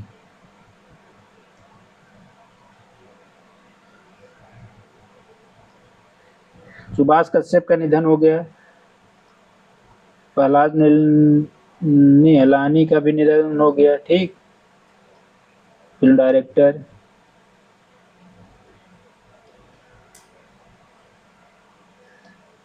एक मई को अंतर्राष्ट्रीय मजदूर दिवस मनाया जाता है। ये बहुत इंपॉर्टेंट है, याद रखिएगा। प्रतिष्ठित पुलित्जर पुरस्कार 2026 किन दो पत्रकारों को दिया गया? तो आनंद आर.के. सुपर्णा शर्मा, याद रखिएगा इसको, बहुत इंपॉर्टेंट है। प्रतिष्ठित पुलित्जर पुरस्कार 2026 पत्रकारिता के क्षेत्र में दिया जाता है, ठीक, मीडिया सेंटर या मीडिया के लिए काम करने के लिए। तो दो पत्रकारों को दिया गया, आनंद आर.के. और सुपर्णा शर्मा को। 2026 का यूनेस्को गिलर्मो कानो विश्व प्रेस स्वतंत्रता पुरस्कार किसे दिया गया? सूडानी पत्रकार संघ को। सूडानी पत्रकार संघ को दिया गया, किसी व्यक्ति को नहीं दिया गया, याद रखिएगा। एक संगठन है वहां का, उसे दिया गया सूडानी पत्रकार संघ को।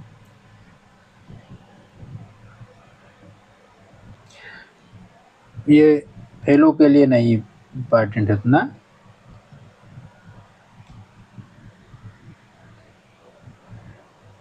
सीबीआई का निदेशक किसे नियुक्त किया गया है? 1 वर्ष के लिए प्रवीण सूद को। किसे? प्रवीण सूद को 1 कार्यकाल के लिए सीबीआई का निदेशक बनाया गया, ठीक, 1 वर्ष के लिए।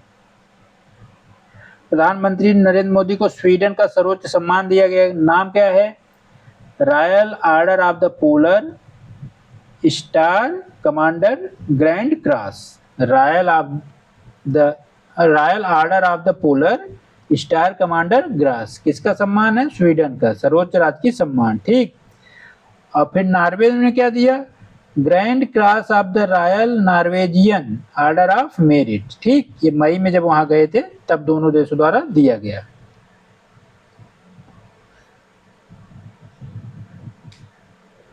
फ्रेंच ओपन पेरिस में ही होता है, ठीक। किसने जीता ये याद रखिएगा, पुरुष और महिला। पुरुष एकल में जीते हैं अलेक्जेंडर ज्वेरेव, ठीक, ज्वेरेव जर्मनी के हैं, पहला ग्रैंड स्लैम खिताब जीतने वाले व्यक्ति हैं जर्मनी की तरफ से, ठीक। कौन? अलेक्जेंडर ज्वेरेव, ठीक। महिला खिताब कौन जीता है? रूस की मिर्रा एड्रीवा ने जीता है, ठीक, याद रखिएगा इस चीज को। आईपीएल का फाइनल कहाँ खेला गया? अहमदाबाद नरेंद्र मोदी स्टेडियम में। कौन जीती? रॉयल चैलेंजर्स बेंगलुरु लगातार दूसरी बार। उपविजेता गुजरात टाइटंस बनी, ठीक। प्लेयर ऑफ द मैच कौन था? Virat Kohli.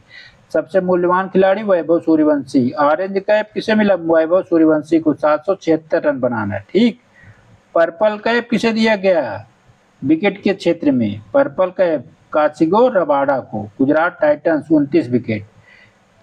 Emerging player of the award Vaibhav Suryavanshi, ठीक, याद रखिएगा। आईपीएल का पूछता है कभी कभी। थॉमस कप 2026 कौन जीता? चीन जीता है थॉमस कप। और उबेर कप महिला कौन जीता है? दक्षिण कोरिया, ठीक। तो याद रखिएगा इस चीज को।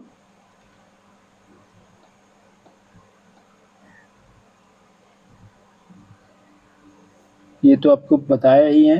अहमदाबाद में मेट्रो रेल को मंजूरी दी गई है। 5 देशों की यात्रा पे गए थे नरेंद्र मोदी। कब? 15 से 20 मई के बीच। 15 से 20 मई के बीच आप प्रधानमंत्री जी कहाँ गए थे? 5 देशों की यात्रा पे। नाम याद रखिएगा, पूछ लेगा इनमें से किसमें नहीं गए थे, ठीक।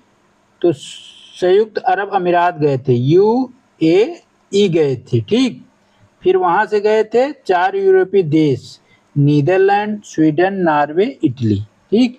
इटली में ही वहां के प्रधानमंत्री को मेलोडी टॉफी खिलाए थे, ठीक है, याद रखिएगा। तो पहले गए थे यूएई 15 मई को, वहां के राष्ट्रपति शेख मोहम्मद बिन जायद अल नहयान से मुलाकात की। यूएई भारत का तीसरा सबसे बड़ा व्यापारिक साझेदार है, याद रखिएगा, तीसरा सबसे बड़ा व्यापारिक साझेदार है। लगभग 11% भारत को कच्चा तेल निर्यात करता है, ठीक, एलपीजी और कच्चा तेल।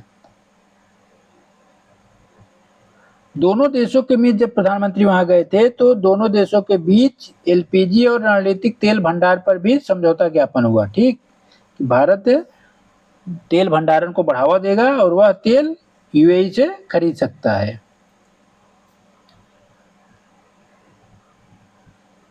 यूएई जो है वर्तमान में भारत का कच्चे तेल का चौथा सबसे बड़ा स्रोत है, अर्थात सबसे ज्यादा चौथे स्थान पे जो भारत तेल वहां से आयात करता है, ठीक।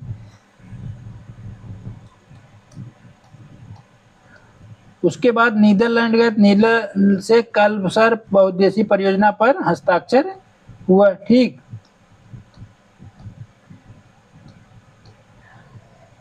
भारत 2026 में ब्रिक्स की अध्यक्षता करेगा, याद रखिएगा, 1 जनवरी 2026 को अध्यक्षता प्राप्त की इसकी मेजबानी के लिए, ठीक। थीम क्या है याद रखिएगा, पूछ ले, घोषित हो चुकी है theme, building for resilience, innovation, cooperation and sustainability theme है इसकी। ब्रिक्स 2026 की थीम क्या है भारत में जो होगा, building for resilience, innovation, cooperation and sustainability, याद रखिएगा, गलत मत करिएगा। भारत दुनिया का 5वां सबसे बड़ा सैन्य व्यय करता है, मतलब सैन्य व्यवस्था पे व्यय करने वाले देशों में भारत 5वें स्थान पे है, ठीक। Stockholm International Peace and Research Institute SIPRI यह रिपोर्ट जारी करता है। इसके आधार पे बताया कि सबसे पहले अमेरिका, कौन सबसे ज्यादा करता है, अमेरिका, फिर चीन करता है, फिर रूस, उसके बाद जर्मनी, तब भारत, सर्वाधिक रक्षा पर व्यय।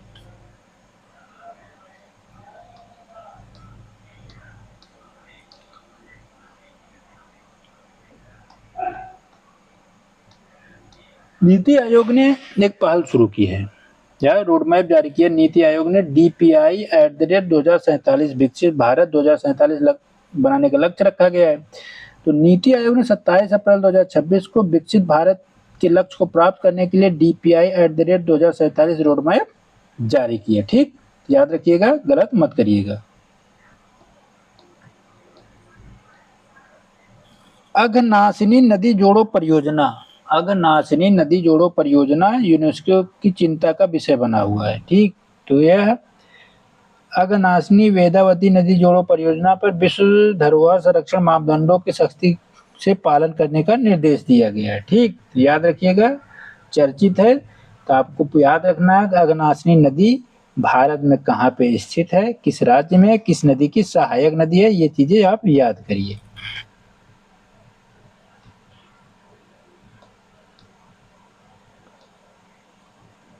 सत्यमंगलम टाइगर रिजर्व में ऐसे अवैध रिसोर्ट पर कार्रवाई की गई, ये मान लीजिए,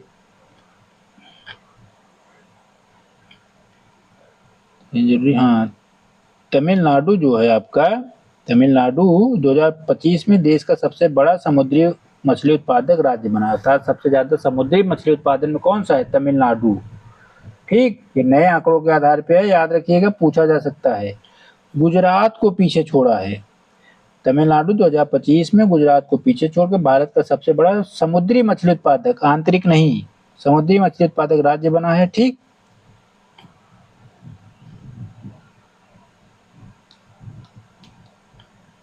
भारत धन प्रेषण, अर्थात विदेशों से भारत धन आगमन या धन वहां के जो काम करने गए हैं उनके द्वारा भारत धन प्रेषण के माध्यम में कितने स्थान पे है, शीर्ष पे है, अर्थात विश्व में सबसे ज्यादा धन प्राप्त करता है धन प्रेषण के माध्यम से, ठीक, ये बात याद रखिएगा।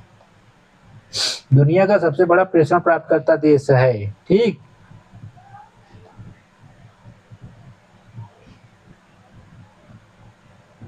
सूर्य ज्योत्सना राष्ट्रीय संगीत पुरस्कार 2026 में दिग्गज कलाकारों को सम्मानित किया गया। ठीक, जिसमें मुख्य जो है सुमित्रा गुहा, कौन है मुख्य गायिका, प्रसिद्ध गायिका सुमित्रा गुहा, पंडित लक्ष्मण कृष्णराव पंडित और सुमित्रा गुहा को दिया गया। ठीक, याद रखिएगा।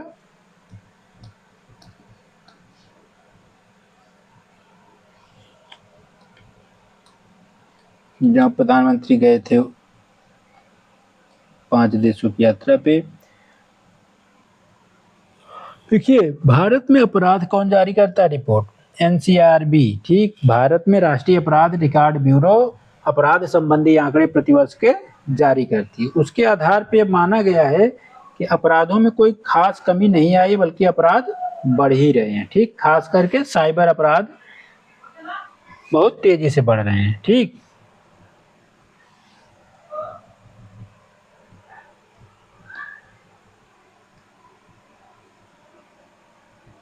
असम नागरिकता यूसीसी लागू करने वाला तीसरा देश बना है, मैंने बताया आपको।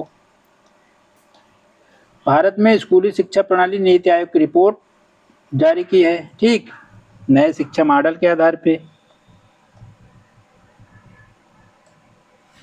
इसको देख लीजिएगा।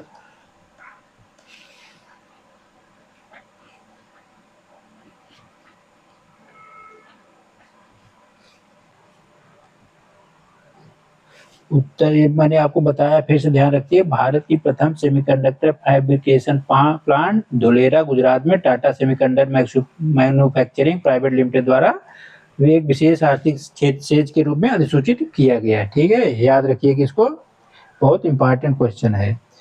PCCI RTI right to information अधिनियम के अंतर्गत लोक प्राधिकरण नहीं है। 18 मई 2000, याद रखिएगा, इसको पूछा जा सकता है। 18 मई 2026 को केंद्रीय सूचना आयोग ने गीता रानी बनाम युवा कार्यक्रम खेल और मंत्रालय में एक मामले में कहा, किसने कहा? केंद्रीय सूचना आयोग ने कहा है, न्यायपालिका ने नहीं कहा। याद रखिएगा कि बीसीसीआई सूचना का अधिकार अधिनियम 2005 के अंतर्गत लोक प्राधिकरण नहीं है, इसलिए उससे सीधे प्रश्न करना मुश्किल है। ठीक, सूचना मांगना मुश्किल है।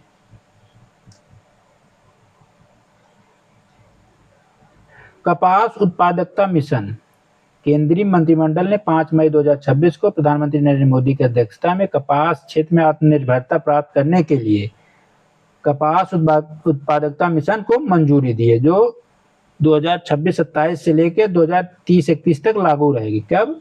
26-27 से 30-31 तक। ठीक, याद रखिएगा इसको। ये 5F के मॉडल पर 5F विजन पे अनुरूप है, जैसे farm to fibre to factory to fashion to foreign. ये 5F से शब्द निर्मित किए गए हैं। 2031 तक, 31 तक इसको टारगेट किया गया है। ये तो मैंने बता दिया। सिक्किम पहली न्यायपालिका बनी कागज रहित। ठीक, बहुत इंपॉर्टेंट क्वेश्चन है। सर्वोच्च न्यायालय ने वन केस वन डेटा सुसहायक को लॉन्च किया, ऊपर पढ़ लिए हैं आप लोग इसको। राष्ट्रीय सम्मान कानून के अंतर्गत वंदे मातरम को राष्ट्रीय गौरव 5 मई 2000 को राष्ट्रीय गौरव अपमान निवारण अधिनियम 2071 के तहत संशोधित किया गया है। ठीक, अर्थात अब राष्ट्रीय गीत वंदे मातरम के अपमान, उसके गायन को बाधा पहुंचाना एक दंडनीय अपराध है। तो आप लोगों से निवेदन है कि अब राष्ट्रीय गान और राष्ट्रीय गीत का अपमान न करिए, यह एक दंडनीय अपराध है। आप लोगों को बताना है क्वेश्चन एक कि राष्ट्रीय गीत जो है कांग्रेस के मंच से किस वर्ष पहली बार गाया गया था? भारतीय राष्ट्रीय कांग्रेस के किस अधिवेशन में गाया गया पहली बार? उस अधिवेशन के अध्यक्ष कौन थे? मैंने इसको बता दिया है। आप लोगों को याद होगा तो कमेंट करके बताइए इसको अच्छे से, और कमेंट में याद नहीं है तो मैंने इसको 1885 से लेके 1950 तक के सभी कांग्रेस अधिवेशन, अध्यक्ष, उसकी महत्वपूर्ण उपलब्धियां या कार्यों को बताया है, उसमें यह उत्तर आपको मिल जाएगा। ठीक, तो इसको आप लोग कर लीजिएगा।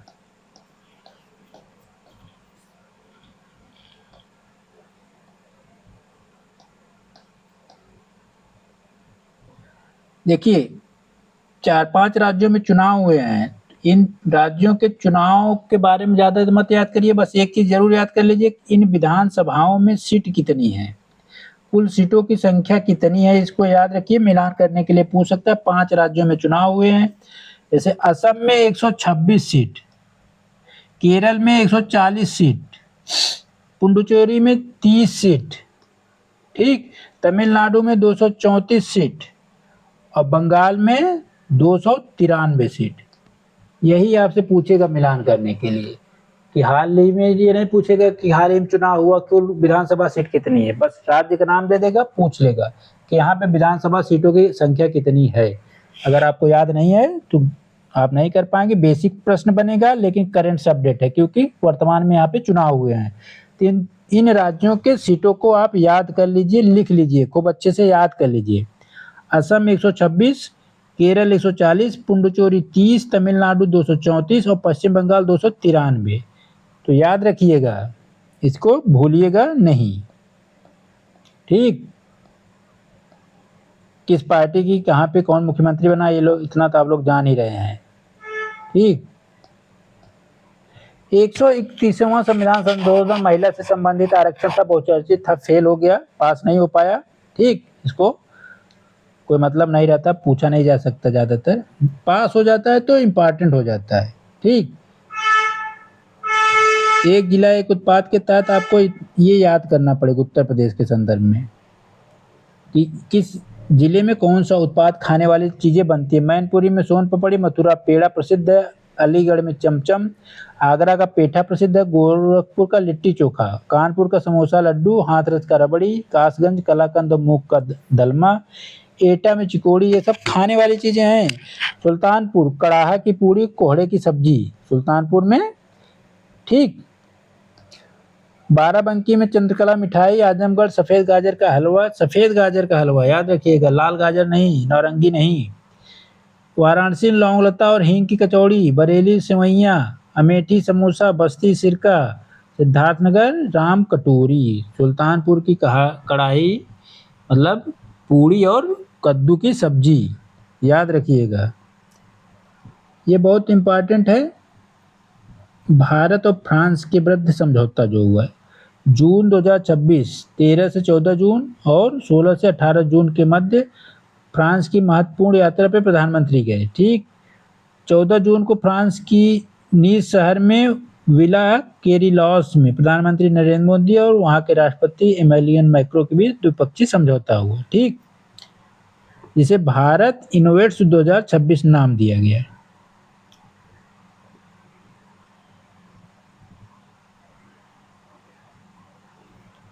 इसमें भारत नवाचार रोडमैप 2030 लॉन्च किया गया। आर्टिफिशियल इंटेलिजेंस एआई प्रशासन पर आधारित एक संयुक्त भारत फ्रांस एआई कार्य समूह का निर्माण हुआ। इस तरह से देखेंगे तो अनेक समझौते हुए, साथ ही साथ यहाँ पे एक आयोजन भी हुआ था, तब गए थे G7, ठीक, 52 G7 का आयोजन हुआ था एवियन लेस बेंस में 16 से 17 जून के मध्य, ठीक, फ्रांस में हुआ था। तो यहाँ पे डोनाल्ड ट्रंप से भी उनकी मुलाकात हुई थी, ठीक, ये भी याद रखिएगा। और 2026 को भारत फ्रांस नवाचार वर्ष घोषित किया गया है, ये भी याद रखिएगा।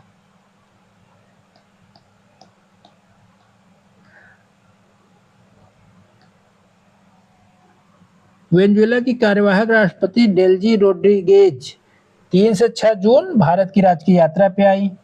आपको पता है वेनेजुएला के राष्ट्रपति मादुरो को अमेरिका द्वारा हाईजैक कर लिया गया है।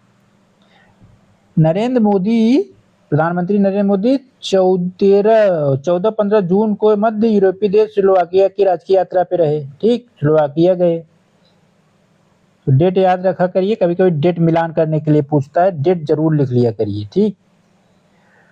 फ्रांस के राष्ट्रपति यू मिन आंग 30 मई से 3 जून के मध्य भारत की यात्रा पे, 5 दिवसीय यात्रा पे आए। अनेक समझौते होते हैं, समझौते जल्दी नहीं पूछता है, आगमन जरूर पूछ लेता है कि कब आए। जैसे वियतनाम भारत यात्रा है, वहाँ के राष्ट्रपति तो लाम 5 से 7 मई 2026 तक वियतनाम की कम्युनिस्ट पार्टी के भारत की यात्रा पे रहे, ठीक। बड़े देशों का जरूर पूछा है, याद रखिएगा। ईरान का युद्ध जो चल रहा है, अमेरिका ने ऑपरेशन एपिक फ्यूरी चलाया था, इजराइल ने ऑपरेशन रोरिंग लायन चलाया था, ठीक। ईरान ने ऑपरेशन ट्रू प्रॉमिस 4 चलाया। ऑपरेशन ट्रू प्रॉमिस 4 के तहत इजराइल और खाड़ी सहयोग परिषद के 6 सदस्य Bahrain, Kuwait, UAE, Qatar, Saudi Arab, Oman पर तथा जॉर्डन पर अमेरिकी सैन्य ठिकानों पर बमबारी और मिसाइल ड्रोन से हमले किए, ठीक।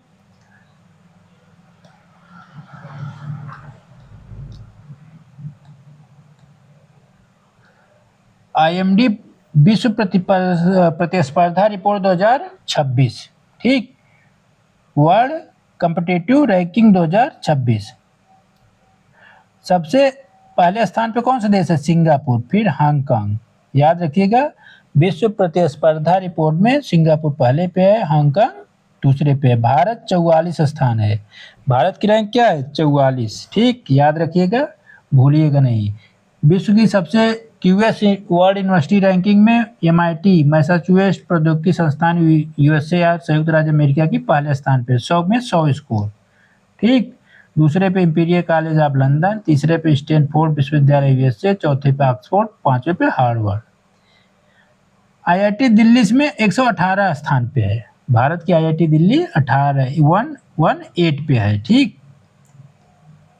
ऊर्जा संक्रमण सूचकांक जारी कौन करता है?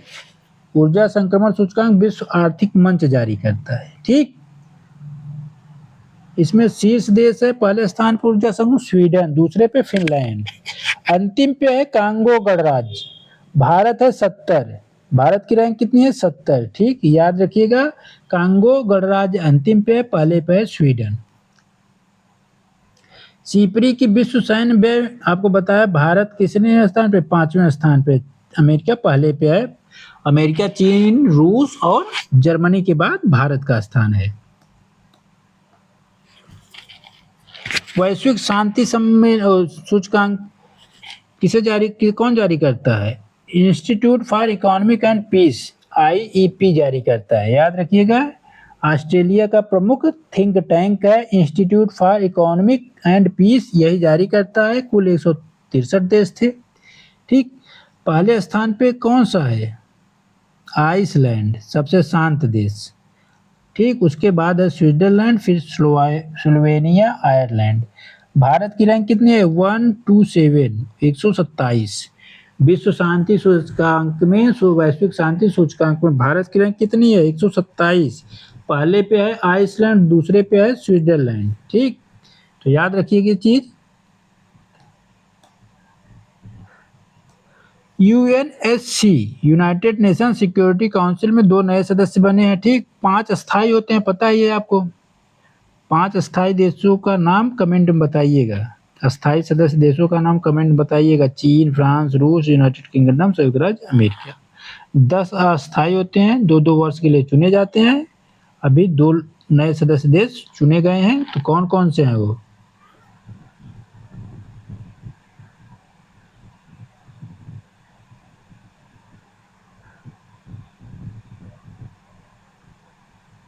इसमें Austria, Kyrgyzstan, Portugal, Trinidad and Tobago, Zimbabwe को नामित किया गया है, ठीक। वर्ल्ड गिविंग इंडेक्स या रिपोर्ट, दानदाता मतलब दान देने वालों की सूची में सबसे उत्कृष्ट प्रदर्शन किसका है? नाइजीरिया का। याद रखिएगा, नाइजीरिया का सबसे उत्कृष्ट प्रदर्शन है, ठीक। भारत 7वें स्थान पे था, ठीक, 25 में।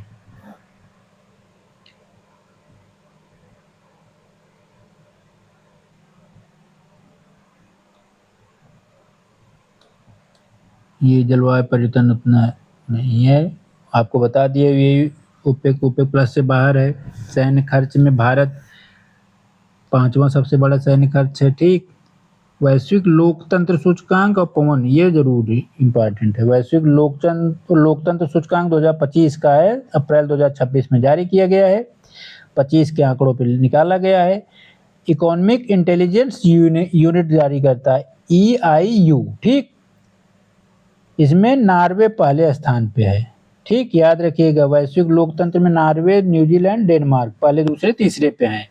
अंतिम पे है अफगानिस्तान। ठीक, अंतिम पे है कौन? अफगानिस्तान। ठीक, याद रखिएगा।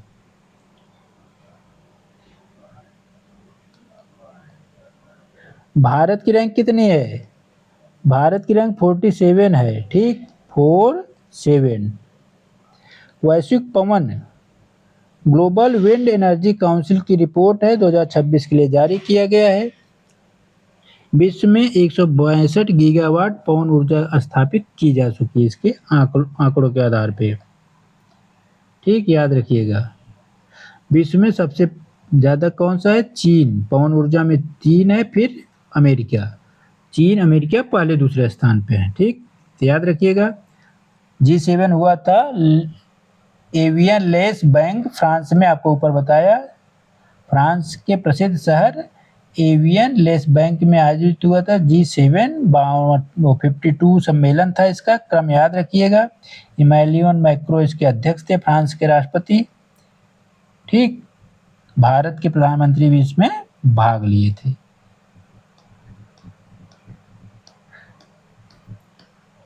आसियान को याद रखिएगा। 48वां आसियान शिखर सम्मेलन 8 मई 2026 को फिलीपींस के सेबू शहर में हुआ था। बहुत इंपॉर्टेंट है, याद रखिएगा, बहुत पूछा है। अध्यक्षता फिलीपींस के राष्ट्रपति फर्डिनेंड आर मार्कोस जूनियर ने किया था। इसका मुख्य विषय क्या था? Navigating our future together. ASEAN शिखर सम्मेलन का विषय था, थीम थी। ठीक, यहाँ विषय का मतलब थीम होता है, सब्जेक्ट नहीं, याद रखिएगा। Navigating our future together. ठीक, ये मुख्य थीम थी। आसियान कब स्थापित हुआ था? 8 अगस्त 1967 में थाईलैंड बैंकॉक में आसियान घोषणा के साथ इसकी स्थापना होती है। Association of south east Asia nation, इसके 5 संस्थापक सदस्य देश थे। संस्थापक में कौन कौन थे? Indonesia, Malaysia, Philippines, Singapore, Thailand. वर्तमान में है Brunei, Vietnam, Laos, Myanmar, Cambodia, और हाल ही में 2025 अक्टूबर में शामिल हुआ था तिमोर लेस्टे। ठीक, भारत इसका सदस्य नहीं है, फिर भी इसमें भाग लेता आ रहा है। तो इस तरह से याद रखिएगा। कुछ आपदाएं आई हैं या भूकंप, ज्वालामुखी, तो उसको याद रखिएगा। फिलीपींस में आया था मिंडानाओ भूकंप, फिलीपींस में। अभी हाल ही में इंडोनेशिया, हाँ, वेनेजुएला में आया था 7.1 से 7.5 का, वो भी याद रखिएगा। क्योंकि उससे संबंधित देखिए, भूकंप आया तो आप भूकंप का डेट या देश मत याद करिए, भूकंप से संबंधित ज्योग्राफी भी याद कर लीजिए, ताकि वहां से प्रश्न न छूटे। भूकंप के संबंधित ज्योग्राफी से भी क्वेश्चन बनाया जा सकते हैं। जैसे इंडोनेशिया में ज्वालामुखी आया, ठीक, तो इसको याद रखिएगा।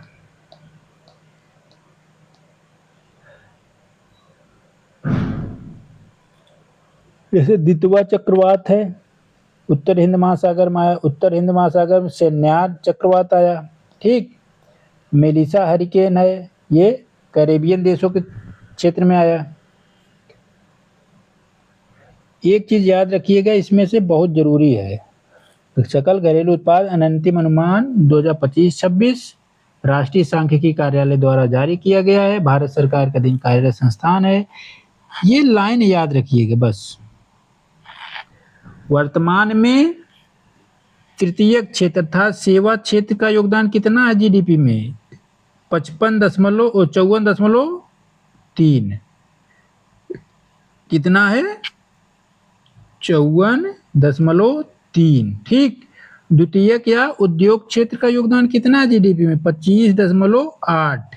और कृषि या प्राथमिक क्षेत्र का योगदान कितना? 19.9। याद रखिएगा, यही पूछ लेता है प्रश्न में। किसी भी एग्जाम के जीडीपी में किस क्षेत्र का कितना योगदान है पूछ लेता है। 2025-26 के आंकड़ों पे कृषि है या प्राथमिक क्षेत्र 19.9, द्वितीय या उद्योग संबंधित क्षेत्र है 25.8, और 54.3 है तृतीय या सेवा क्षेत्र। ठीक, इसको याद रखिएगा, गलत मत करिएगा इसको।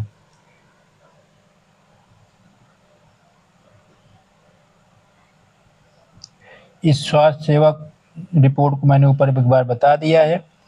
ठीक, कुछ आंकड़े देख लेते हैं। सब्जी उत्पादन उत्तर प्रदेश, फिर पश्चिम बंगाल। पहले पश्चिम बंगाल पहले था, वर्तमान में उत्तर प्रदेश सब्जी उत्पादन में पहले स्थान पे है। भूल चूक मत करिएगा, ठीक, याद रखिएगा। उत्तर प्रदेश पहले स्थान पे है कुल सब्जी उत्पादन में, आलू उत्पादन में उत्तर प्रदेश, फिर पश्चिम बंगाल, फिर बिहार, ठीक। तो याद रखिएगा, गलत मत करिएगा। आम उत्पादन में उत्तर प्रदेश है, ये भी याद रखिएगा। आम उत्पादन में उत्तर प्रदेश, आंध्र प्रदेश, ठीक। तीसरे पे बिहार है। फल उत्पादन ओवरऑल अगर पूछे तो आंध्र प्रदेश है। सकल या कुल फल उत्पादन में आंध्र प्रदेश, लेकिन आम के उत्पादन में उत्तर प्रदेश, फिर आंध्र प्रदेश, ठीक। तो याद रखिएगा, इसको गलत मत करिएगा सब आंकड़े।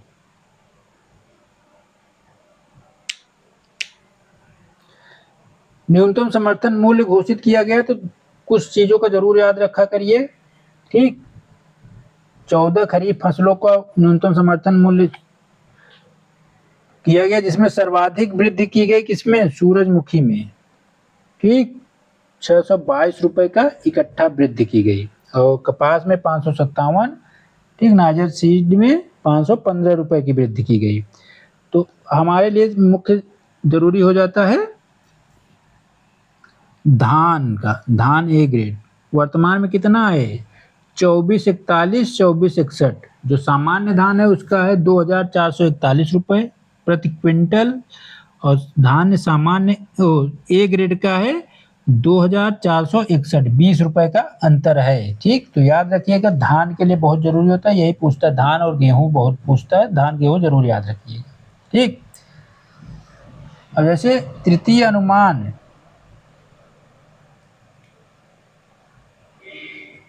जो खाद्यान्न या उत्पादन क्षेत्र है चावल गेहूं इत्यादि में, तो याद रखिएगा आंकड़े।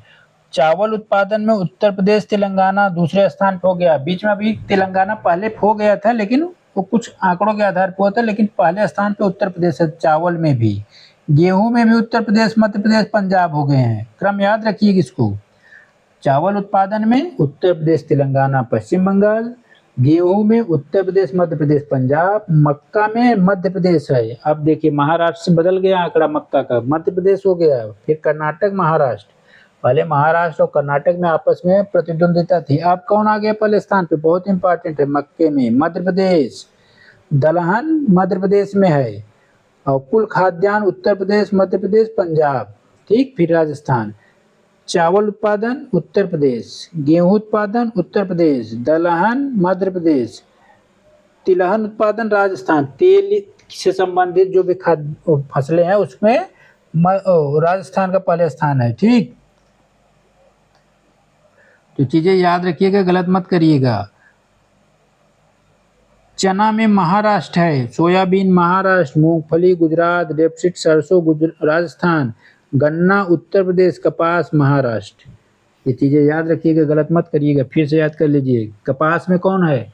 महाराष्ट्र गुजरात तेलंगाना। कौन है? महाराष्ट्र गुजरात तेलंगाना। गन्ना में उत्तर प्रदेश महाराष्ट्र कर्नाटक, गन्ना उत्पादन में, ठीक। चीनी उत्पादन में आप लोग कमेंट में बताइए हमको, चीनी उत्पादन में सबसे ज्यादा कौन सा राज्य है पहले स्थान पे? और गन्ना में उत्तर प्रदेश है, फिर महाराष्ट्र कर्नाटक। रेपसीड सरसों उत्तर प्रदेश, तो राजस्थान उत्तर प्रदेश हरियाणा, मूंगफली गुजरात राजस्थान मध्य प्रदेश, सोयाबीन में है महाराष्ट्र मध्य प्रदेश राजस्थान, चना में महाराष्ट्र मध्य प्रदेश राजस्थान, ठीक। तो ये चीजें याद रखिएगा, गलत मत करिएगा।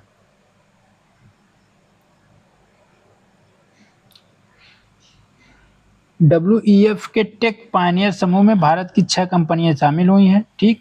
वो 9 कंपनियां, सॉरी 9 कंपनियां शामिल हुई हैं, याद रखिएगा। वैश्विक आर्थिक संभावना रिपोर्ट 2026, जून 2026 में विश्व बैंक समूह द्वारा अर्धवार्षिक रिपोर्ट वैश्विक आर्थिक संभावना रिपोर्ट जारी की गई। कौन जारी किया? विश्व बैंक समूह ने, याद रखिएगा। वैश्विक आर्थिक संभावना ग्लोबल इकोनॉमिक प्रॉस्पेक्टस, ठीक। इसमें भारत की जीडीपी को 7.7 अनुमानित किया गया है।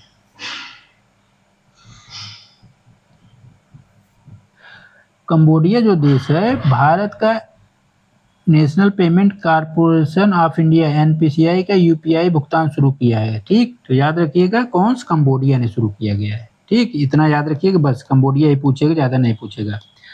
अब ये रिपोर्ट कौन जारी करता है? विश्व आर्थिक स्थिति संभावना 2026। ऊपर तो हमने विश्व बैंक पढ़ा, यहाँ संयुक्त राष्ट्र जारी करता है विश्व आर्थिक स्थिति संभावना report, world economic situation and prospectus. World economic prospectus के नाम से जारी करता है विश्व बैंक, और world economic situation and prospectus के नाम से जारी करता है संयुक्त राष्ट्र संघ। ठीक, तो ये चीजें याद रखिए कि यही पूछता है कौन कौन सी रिपोर्ट जारी करता है कौन संस्थान।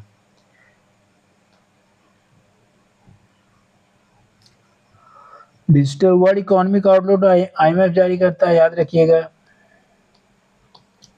अब देखिए ये कौन जारी करता है? वैश्विक व्यापार परिदृश्य सांख्यिकी रिपोर्ट, विश्व व्यापार संगठन। देखिए इसकी रिपोर्ट बहुत ज्यादा पूछी नहीं जाती, आपके मेंस के लिए बहुत जरूरी हो जाता है, लेकिन प्री में यही पूछ लेता है कि ये जारी कौन करता है, कौन सा संगठन जारी करता है, तो ये बहुत जरूरी होता है, तो जब मिले तो याद कर लीजिएगा। आर्टेमिस सेकेंड नासा का है मिशन, अप्रैल 2026 को संयुक्त राष्ट्र अमेरिका के फ्लोरिडा के केप कैनवेरल के कैनेडियन स्पेस सेंटर से लॉन्च किया गया। ठीक, मिशन की अवधि थी 9 दिन 1 घंटा 32 मिनट। ठीक, 4 यात्री थे, 3 अमेरिकी थे, Reid Wiseman, Victor Glover, Christina Koch और कनाडा के स्पेस एजेंसी के जेरेमी हेर्सनर मिशन विशेषज्ञ थे। ठीक, तो याद रखिए ये चीज बहुत जरूरी होता है। गुजरात पहला साउंडिंग रॉकेट का सफल परीक्षण किया है। 14 मार्च 2026 को गुजरात के राज्य ने साउंडिंग रॉकेट का सफल परीक्षण धोलेरा गुजरात से किया गया है। मिशन मित्रा इसरो का भविष्य में अंतरिक्ष मिशन, विशेष रूप से गगनयान की तैयारी करने के लिए मिशन मित्रा लॉन्च किया गया। कहाँ से? लद्दाख से, मैंने बताया था इसको शुरू में। ठीक, देश की, ये बहुत इंपॉर्टेंट है, देश की पहली उन्नत 3D ग्लास सेमीकंडक्टर पैकेजिंग इकाई उड़ीसा के भुवनेश्वर इन्फो वैली में स्थापित की जाएगी। ठीक, यहाँ शिलान्यास किया गया है। ठीक, तो याद रखिएगा इसको। बोधन AI Bharat edu AI stack, AI for all के दृष्टिकोण को साकार करने के लिए भारत सरकार ने बोधन AI सेंटर फॉर एक्सीलेंस और भारत एयू स्टैक विकसित किया है। ठीक, याद रखिएगा। नया रामसर आपको बताए हैं, आप इसको देख सकते हैं आराम से इस सूची को पूरा। कुल 100 रामसर स्थल हो चुके हैं। ठीक, जयप्रकाश नारायण 100वां था, उत्तर प्रदेश का 13वां। ठीक, राज्यों का नाम याद कर लीजिए। एक चीज जरूर याद कर लीजिएगा देख के कि सबसे ज्यादा किस राज्य में है। ये पुरस्कार है बहुत important, Laureus world sport award 2026। पुरुष श्रेणी में स्पोर्टमैन में कार्लोस अल्कराज है, टेनिस खेलते हैं स्पेन के, और महिला में है एरिना सबालेंका, बेलारूस की हैं। तो देश भी याद रखिए, नाम भी याद रखिए। ठीक, मैन में कार्लोस अल्कराज हैं और महिला में एरिना सबालेंका। ठीक, इतना याद रखिएगा। ये रामसर स्थलों की सूची है। रुद्रम सेकेंड 2 जून 2026 को DRDO एवं भारतीय वायुसेना ने ओडिशा के स्वदेशी के तट से स्वदेशी रुद्रम सेकेंड का वायु से सतह पर सफल परीक्षण किया। मैंने ऊपर आपको ये बताया है। ठीक, 9 मई 2026 को भारतीय तटरक्षक जहाज अचल का औपचारिक रूप से तटरक्षक बल में शामिल किया गया, कमीशन किया गया। ठीक, ICGS अचल। अब देखिए अदम्य श्रेणी के कुछ, भारत वियतनाम को ब्रह्मोस मिसाइल देगा, ये भी बहुत इंपॉर्टेंट न्यूज है। भारत ने खुद ब्रह्मोस मिसाइल रूस से खरीदी, लेकिन अब भारत उस तकनीक को जान गया है कि ब्रह्मोस मिसाइल का कैसे निर्माण और पुनर्निर्माण होता है। तो अब भारत वियतनाम को इसकी आपूर्ति करेगा। वियतनाम भारत से ब्रह्मोस मिसाइल खरीदेगा। तो याद रखिएगा कौन सा देश खरीदेगा? वियतनाम। भारत किसको बेचेगा? तो वियतनाम को बेचेगा। भारत खरीदता किससे है? तो रूस से। अदम्य श्रेणी के कुछ गश्ती पोत हैं, नाम याद रखिएगा। अदम्य, अक्षर, अमूल्य, अक्षय, अचल, अटल, अजीत, अपराजित, ये नाम याद रखिएगा। ठीक, व्हिटले ग्रीन ऑस्कर पुरस्कार बहुत इंपॉर्टेंट है, प्रकृति संरक्षण में दिया जाने वाला दुनिया का बेहद प्रतिष्ठित व्हिटले पुरस्कार 2026 जिसे ग्रीन ऑस्कर कहा जाता है 29 अप्रैल 2026 को घोषित किया गया। ब्रिटेन के व्हिटले फंड फॉर नेचर से यह घोषित किया गया पर्यावरण वन्यजीव संरक्षण में असाधारण कार्य करने के लिए। ठीक, 2 महिला वैज्ञानिक भी शामिल थे इसमें, परवीन शेख और डॉक्टर बरखा सुब्बा। ठीक, एक बॉम्बे नेचुरल हिस्ट्री सोसाइटी की है, एक दार्जिलिंग पश्चिम बंगाल की, इनको ध्यान रखिएगा। अदम्य श्रेणी है तो वही हुआ, तारा आपको बता ही दिए हैं ऊपर, हरिदमन हो गया। युद्धाभ्यास है कुछ 2026 में जो हुआ है, सिनबैक्स होता है भारत कंबोडिया के मध्य, डीवेक्स होता है, याद रखिएगा। चौथा संस्करण है भारत श्रीलंका के मध्य, डाइवेक्स। ठीक, डाइवेक्स है बहुत जरूरी। अभ्यास दस्तलिक भारत उज्बेकिस्तान के मध्य होता है। 7वां संस्करण लामितीय भारत सेशल्स के मध्य, धर्म गार्जियन भारत जापान के मध्य। ठीक, 7वां संस्करण है ये, तो ये चीजें याद रखिएगा।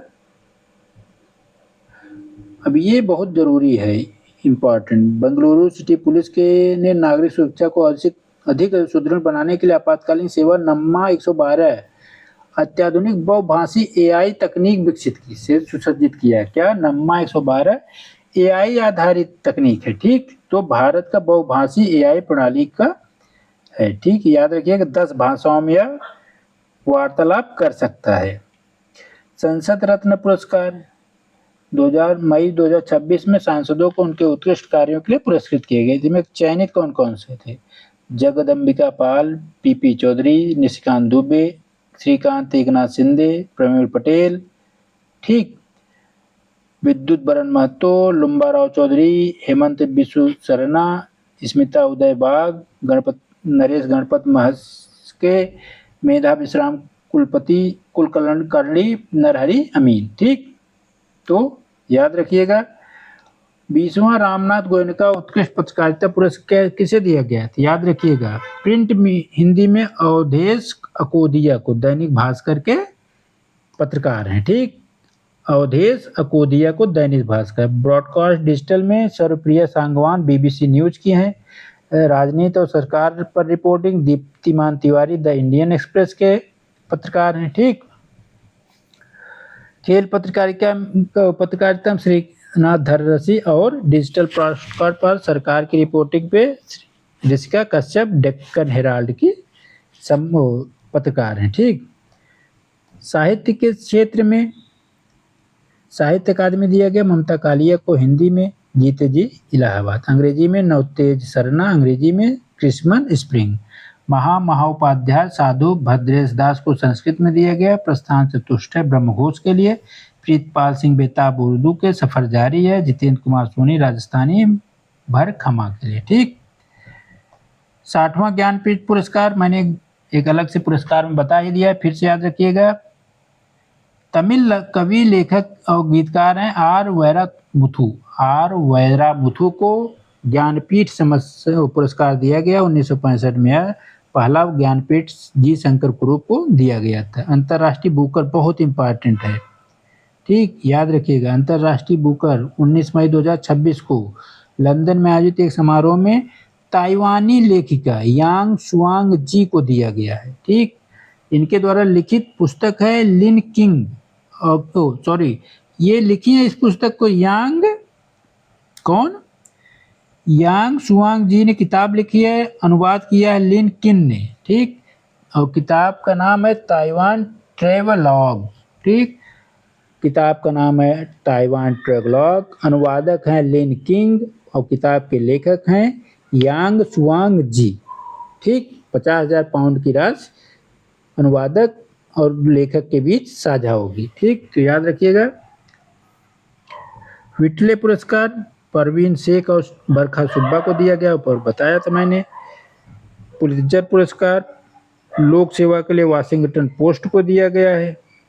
Breaking news reporting the Minnesota Star Tribune staff को दिया गया है। जल्दी ये पूछता नहीं है, तो बस ऊपर के याद रखिएगा वाशिंगटन पोस्ट।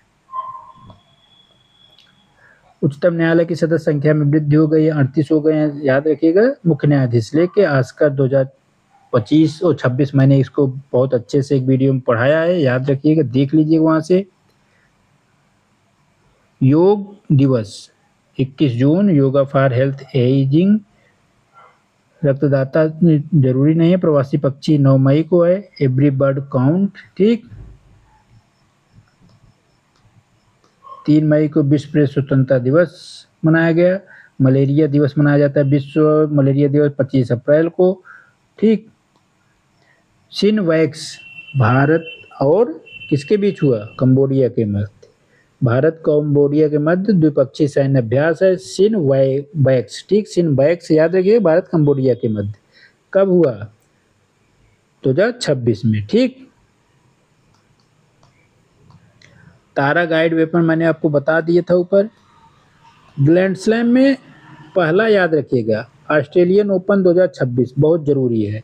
नोवाक जोकोविच और एलिना रिबाकिना ने जीता है, ठीक। कजाकिस्तान की हैं एलिना रिबाकिना और कार्लोस अल्कराज कहाँ के हैं? स्पेन के, ठीक। सॉरी, इसके विजेता हैं कार्लोस अल्कराज, नोवाक जोकोविच को हराए हैं, ठीक। एरिना महिला में रिबाकिना जीती हैं, एरिना सबालेंका को पराजित की हैं। तो ऑस्ट्रेलियन ओपन याद रखिएगा, जो नया होता है वो ज़्यादा आने का चांस बनता है, ठीक।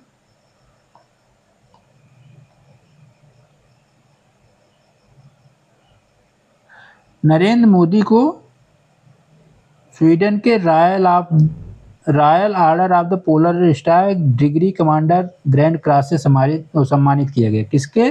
स्वीडन के royal order of polar star commander grand cross से सम्मानित किया गया, ठीक। ये पाने वाले पहले राष्ट्राध्यक्ष हैं भारत के। देखिए, इस सूडानी जर्नलिस्ट सिंडिकेट को दिया गया था विश्व प्रेस स्वतंत्रता पुरस्कार। विश्व प्रेस स्वतंत्रता पुरस्कार यूनेस्को गिलेर्मो कानो विश्व प्रेस स्वतंत्रता पुरस्कार स्वीडानी जर्नलिस्ट सिंडिकेट को दिया गया है। ये याद रखिएगा, आएगा पक्का। ये बहुत जरूरी नहीं है। इंटरनेशनल बुकर मैंने बता दिया आपको। लिनकिंग अनुवादक हैं। लिनकिंग किताब के लेखक है यांग शुआंगजी, ताइवान ट्रेवलॉग यह किताब का नाम है।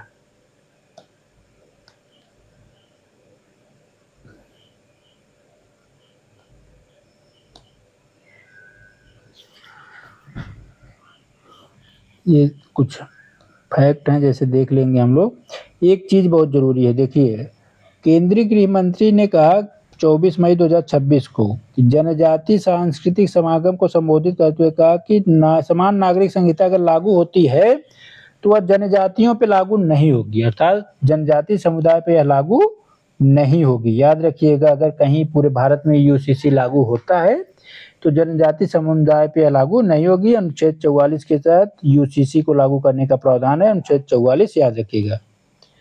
राजस्थान के डंडेवाला फील्ड में गैस के भंडार प्राप्त हुए हैं। राजस्थान के डंडेवाला फील्ड में गैस के भंडार प्राप्त होने के अनुमान हुए हैं, ठीक। 14 खरीफ फसलों के वृद्धि हुई पढ़े हम लोग। मक्का सबसे बड़ा इथेनॉल फीड स्टॉक के रूप में उभर के सामने आया है। विश्व के सबसे 100 शहर जो हैं गर्म शहरों में 97 भारत के हैं। हीट वेव के आधार पे निकाला गया है, ठीक। भारत के पुणे में भारत का पहला कम उत्सर्जन क्षेत्र स्थापित हुआ।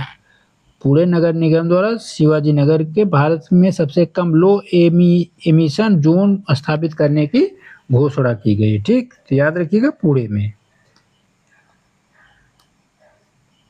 विश्व स्वतंत्रता सूचकांक में आपको बताया गया था कि 157 पे भारत है, याद रखिएगा, बहुत चर्चित है। हाल में वर्तमान में अनेक मंचों से भारत की मीडिया को कमतर बताया जा रहा है कि वो मीडिया का काम कम कर रही है और चापलूसी ज़्यादा कर रही है। ये बहुत इम्पॉर्टेंट है। रितिका श्री इनका नाम है। ये एक ट्रांसजेंडर क्रिकेट एम्पायर बनी है, ठीक। भारत के क्रिकेट में समावेशिता को बढ़ावा देते हुए रितिका श्री को तमिलनाडु क्रिकेट एसोसिएशन के जरिए एम्पायरिंग करने का मौका मिला। यह पहली ट्रांसजेंडर एम्पायर हैं, ठीक। और विश्व धरोहर सूची में अभी आज जारी हुआ 28 वर्षों बाद सारनाथ को विश्व धरोहर सूची में शामिल किए गए। इस तरह से हमने मई महीने की संपूर्ण करंट अफेयर्स को पढ़ा है। अगर लास्ट तक आप लोग वीडियो देखे हैं तो प्लीज एक कमेंट जरूर करिएगा। ठीक, इसी के साथ वीडियो समाप्त होता है। अगले वीडियो में हम लोग फिर मिलेंगे जून महीने के करंट अफेयर के साथ। तब तक के लिए नमस्कार साथियों।